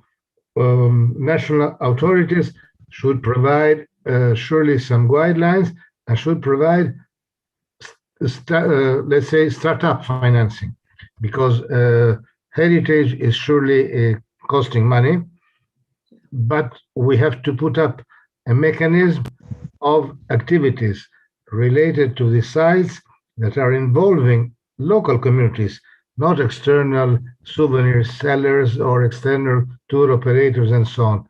So the revenues from the heritage should go back to the communities. And when the community is already, I would say, enough for her economy, about that is the right dimension, because we have been seeing many places around the world in which the tourist the heritage has been becoming a destination attraction and has been creating enormous businesses around. About maybe places that were not having so much relevance, but it was a business. So around this was creating an enormous structure around of external actors needing more money, putting different costs and so on. So we must take heritage like a part of everyday life of the local community, and the tourism should become cultural tourism. We don't want any more heritage places destroyed by massive tourists. Massive tourists has been destroying every place. So all the policies that now are ongoing of making a closed number, selecting the visits, deciding what is open and what is not open, is one of the things that should be in every heritage management plan. Okay, I think. Thank you, Paolo. Ricardo? Yes, thank you. I totally agree with Paolo, and also I think in all the presentations we have been discussing some points of view and some strategies how to protect heritage in this case. But I would like to add just only our experience in the downtown of Guayaquil. Thinking from the urban planning point of view, we developed a proposal that is actually something that, for example, in Santiago de Chile, you already did, that is recover and reuse the heritage buildings, trying to bring back again families to the downtown of the city. And this, we have huge examples of public policies to promote that, and also urban planning normatives. But one concept that we are trying to propose is that the people that we are trying to attract again to live inside the downtown, they are the heritage, not only the buildings, not only the urban areas. People is the heritage, because we developed a proposal related to the urban palimpsest in this process of rethinking the urban morphology of our downtown as our main heritage, urban heritage. And one of the main point of view of the study of the urban form is that it's not only the plots, it's not only the blocks, it's not only buildings, it's people living there. So I totally agree with Paolo that people, communities, families should be part of this heritage in order to protect them. Because as we checked in the case of natural disasters or economic crisis, for example, in this case related to the pandemic, people is the only thing that we can, solve the problems, trying to protect directly the place where they live. So, and this I saw that in some German cities when I lived there, how people, for example, these old buildings in heritage from the industrial area in the Ruhrgebiet in the west of Germany, we visit the houses, the old houses from the labor families, and you know, they are not just only to see, there are people living there. And they protect these houses. They have special normatives, but they have to take care about the fachadas, the fronts of the house, but they protect the house inside, from inside to outside. So I think that's the main point, that we have to take care and communicating them to the local authorities so they can understand and help to protect it. Thank you. That's all. Ricardo, and also about this, what is the role of the communities in the reconstruction process in World Heritage Sites after disaster, for example, Djako, for the flood zones, and the COVID-19, for example? What do you think? It's extremely, extremely important because, for example, here in Guayaquil, we have a lot of informal settlements, people living there since many years, decades. But in the downtown, we have experienced many types of processes. But nowadays, we don't have families there. We have more commerce. It's totally occupied by the commercial use of the soil. And we are trying to come to bring back families in order that they can be part of the heritage and they can protect it. Nowadays, it's difficult because all the main and the more important real estate companies and also contractors, they are putting the focus on the gated communities as the main offer of houses. But in the case of natural disaster, for example, in the downtown floods or earthquakes, when the buildings are in use first by families, we could be sure that they were already studied, that they can be prepared for that. And in the case of a disaster, I think people are the first one that would be interested in reconstruct these buildings or these areas in order to continue living, and also the social cohesion, the relation with the neighborhood, the identity with the place. There are many internal forces that we cannot see them, but are very important for the reconstruction. Maybe more than the money itself. Yeah. Thank you, Ricardo. Paolo, yeah? Yeah, I would say something that was saying Ricardo. When I'm talking about heritage, I'm not talking only about the tangible, because tangible, you can rebuild, reconstruct, you can make fake cities like Carcassonne, rebuild it, is the intangible. When you're losing that, things are gone. So that's why we want to retain people to stay in the smaller heritage or historic cities of Italy, because they are part of the heritage. I make the example, Karin knows I have a house in a small medieval village. I'm living in Spain now, but in my village has not been, in the first wave in Europe, a single case of COVID, because the town was closed. Elder people, they were each other helping. Was someone going to make shopping for everyone in the supermarket and leaving on the door? So is a social cohesion has been keeping that. And in the case of natural disasters, if a house is lived up by people, we have earthquakes there, everyone is making a part of tremendous events, is making maintenance, is keeping them up. Is enough. I have to go now to my house in Italy because I have not been there for 1 year. The roof has been leaking and going down. If no one is taking care, that one is crumbling down. So it is very important that we have local communities be that. And that is the main, when you're talking about downtown, having people living in Guayaquil, is exactly the same. Well, Valparaiso, if the old flat, El Plano, would have been keeping that, like you were trying with the Patrimonie office like that, to rebuild and have people living there, is that the way? Because if I'm rebuilding for a nice real estate and having second houses of people coming from Santiago, is not the same, because you're losing the local commerce, the local cafes, you're looking this spirit. Can you think, for example, Rio de Janeiro, without people, they're losing it.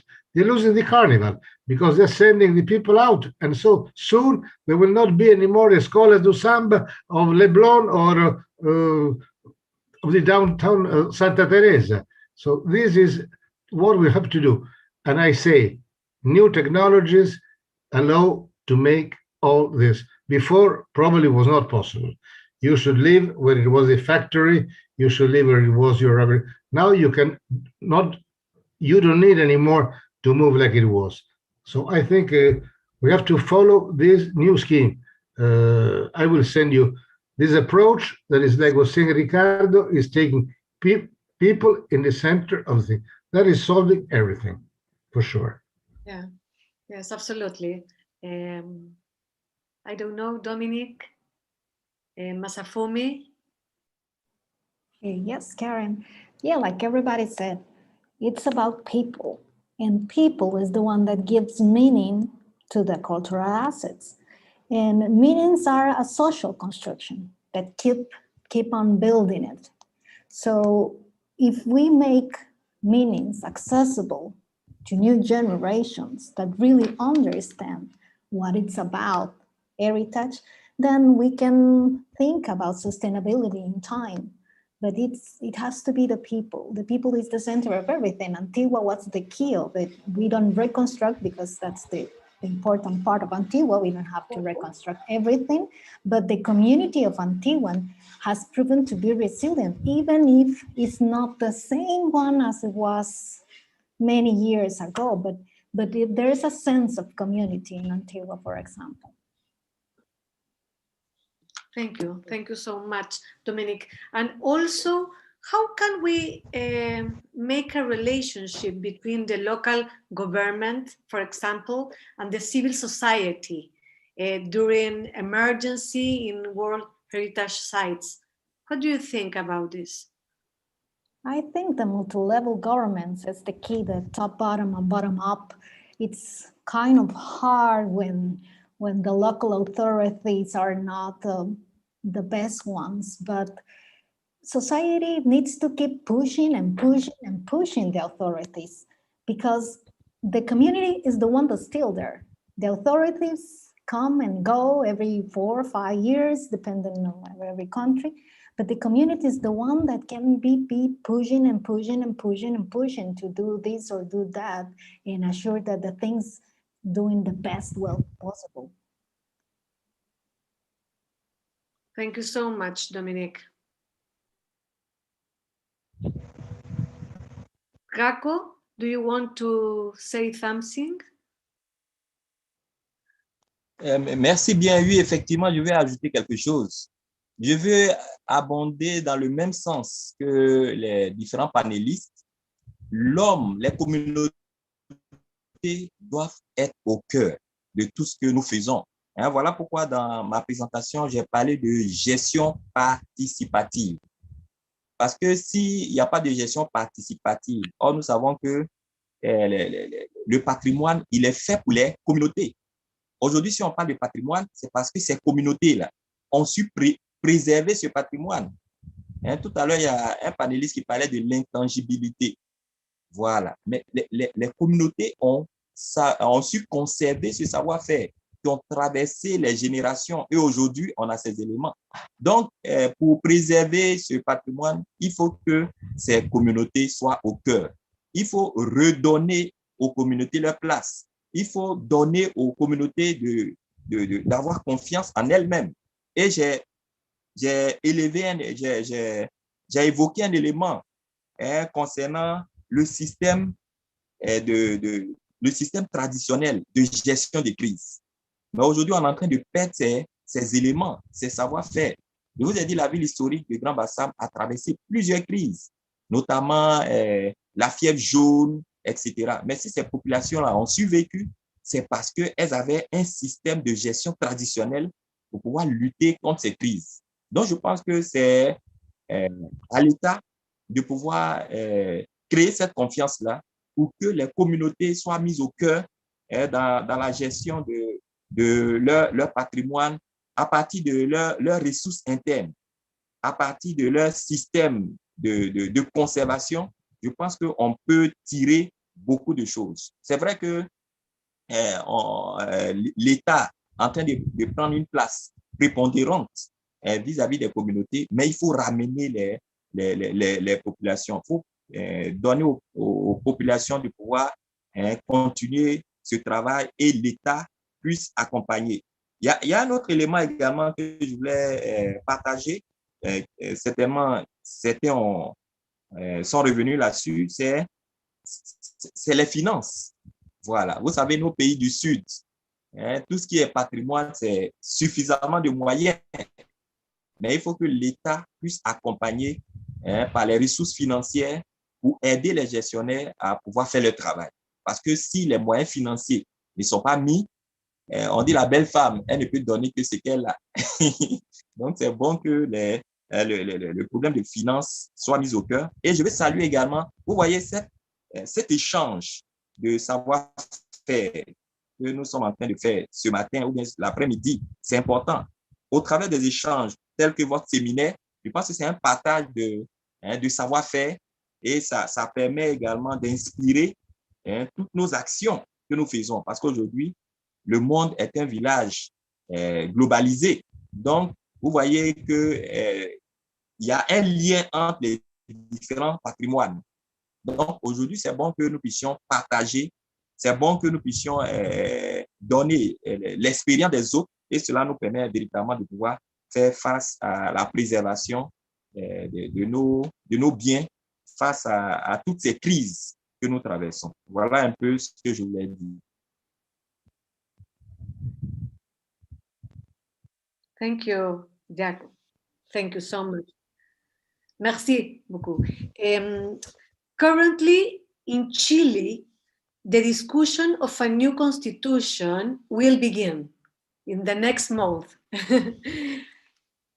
How should the issue of asset of the protection be addressed about the heritage, about the communities, about the institutional? What do you think about? First, well, I have to congratulate because Chile has been, I don't know what side, but has been doing an example of bottom-up, really change of policies, something unthinkable 10 years ago. And with the precedents that we've had in Chile was not so very easy. But is the bottom-down movement, you don't have too much time. So I think you should go to look. Maybe I will send you the last policies that the European Union has been putting on these issues.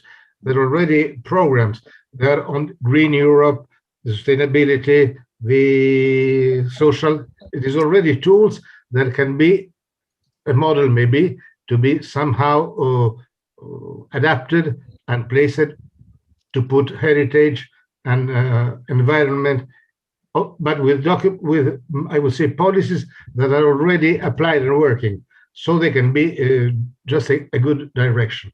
But it took a long time, like before I was saying Django, the participation bottom up and like that. When it was 30 years ago or 40, we were talking about climate change, we could just talk on the phone, send a letter, have a response. After 6 months, we were meeting like that. Now is everything online. So every movement we're doing now is a small sand spoon that we're putting inside to build something much bigger and faster in short term. So I think it is very important that this participation is wide, and Chile has surely a big capacity in democratic preparation on the past, but I think if they can follow some other path that has been already applied, can be maybe helping to be faster. And it's important that the Constitution is getting in, these topics are inside like one of the basic points of the Constitution, the social participation and the environment and the heritage and culture. That's all. Okay, thank you. Thank you so much. Any comments?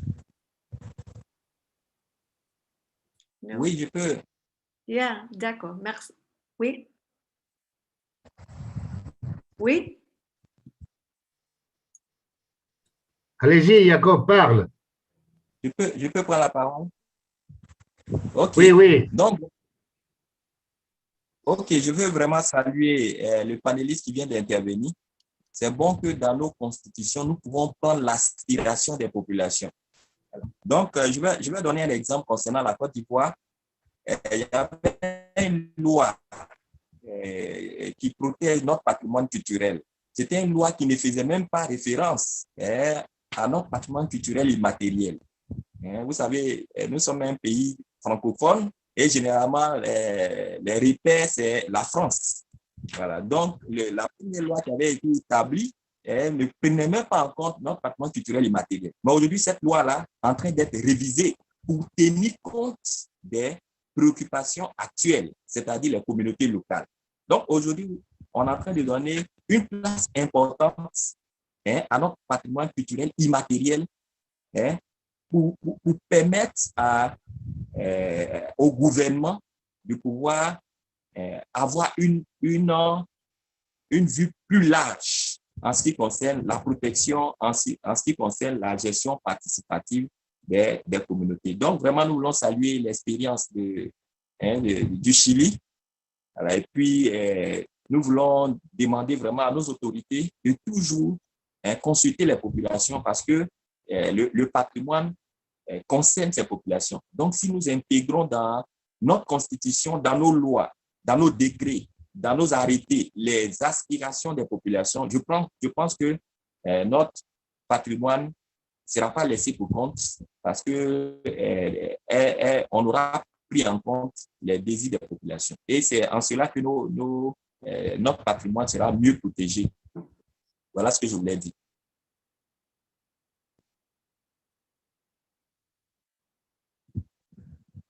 Merci. Merci, Djako. Any comments?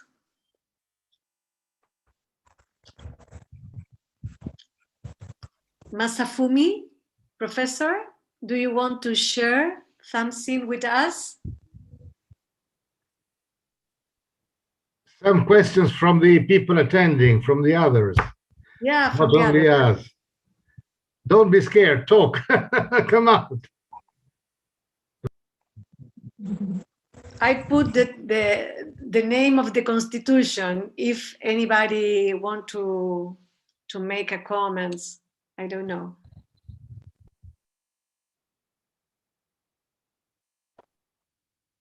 Masafumi, we don't.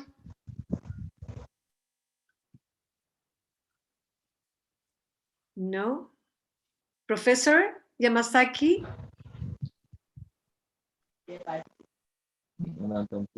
Okay. Okay. Okay. You can hear now. Okay. Yeah, in thank you so much. constitution, I think in Japan, we didn't write that we have a right to keep or protect landscape in constitution. And I think it is important for your constitution to write. People have the right to care about the landscape, and they can protect, they can also develop. But landscape is important. In our constitution, landscape is not written about, we didn't have any part that we have the right about landscape. It is important, I think. Yeah, that's all. Thank you so much, Professor. Any comments for the audience? Karen? Yeah, Ricardo, please. Oh, thank you. No, just only to add one comment that I think from the urban planning point of view, that is my field, heritage sometimes is by the communities and also by local governments, sometimes could be observed like something very special, very outside from the normal life.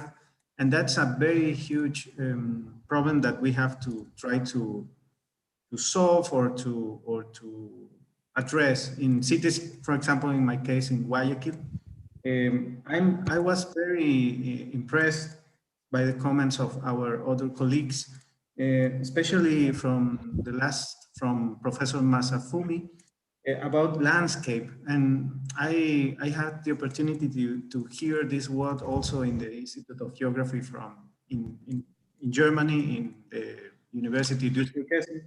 The word in German, Landschaft or landscape, is not only the image that you have from a urban or rural settlement or area or environment. It's also people, the territory, and all their cultural and specific manifestations that you can observe there and life there. So I think one point could be, we have in the case of our Latin American cities, and especially in Guayaquil, we have to rethink or try to fusion or to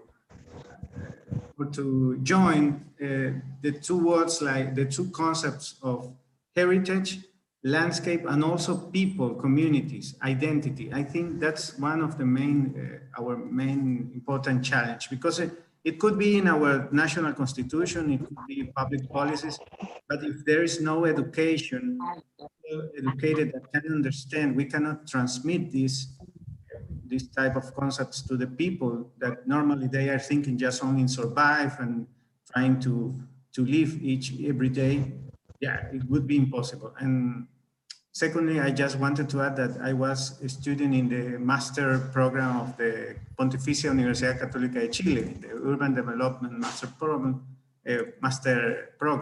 So it was in 2010, I was totally impressed about the advance from Santiago, the city, in terms of protections of the downtown. So I think maybe I am not expert about the constitution of the Chile and what it need to have, but I think that maybe these very clear concepts about heritage and its relation with identity is very, very important, not to forget that. Thank you. Thank you so much, Ricardo. Anyone else?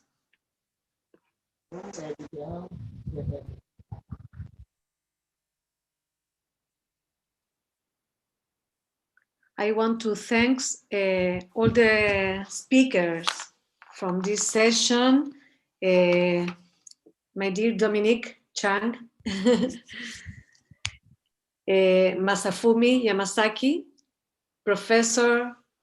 my professor and Dominique professor in Ritsumeikan University, Florencio Comte and Ricardo Pozo, my dear friend Paolo, we work in Valparaiso so many years, and Djako, Jesu, thank you so much, and the team of Umberto Bonomo, Karen Golle, and all the team.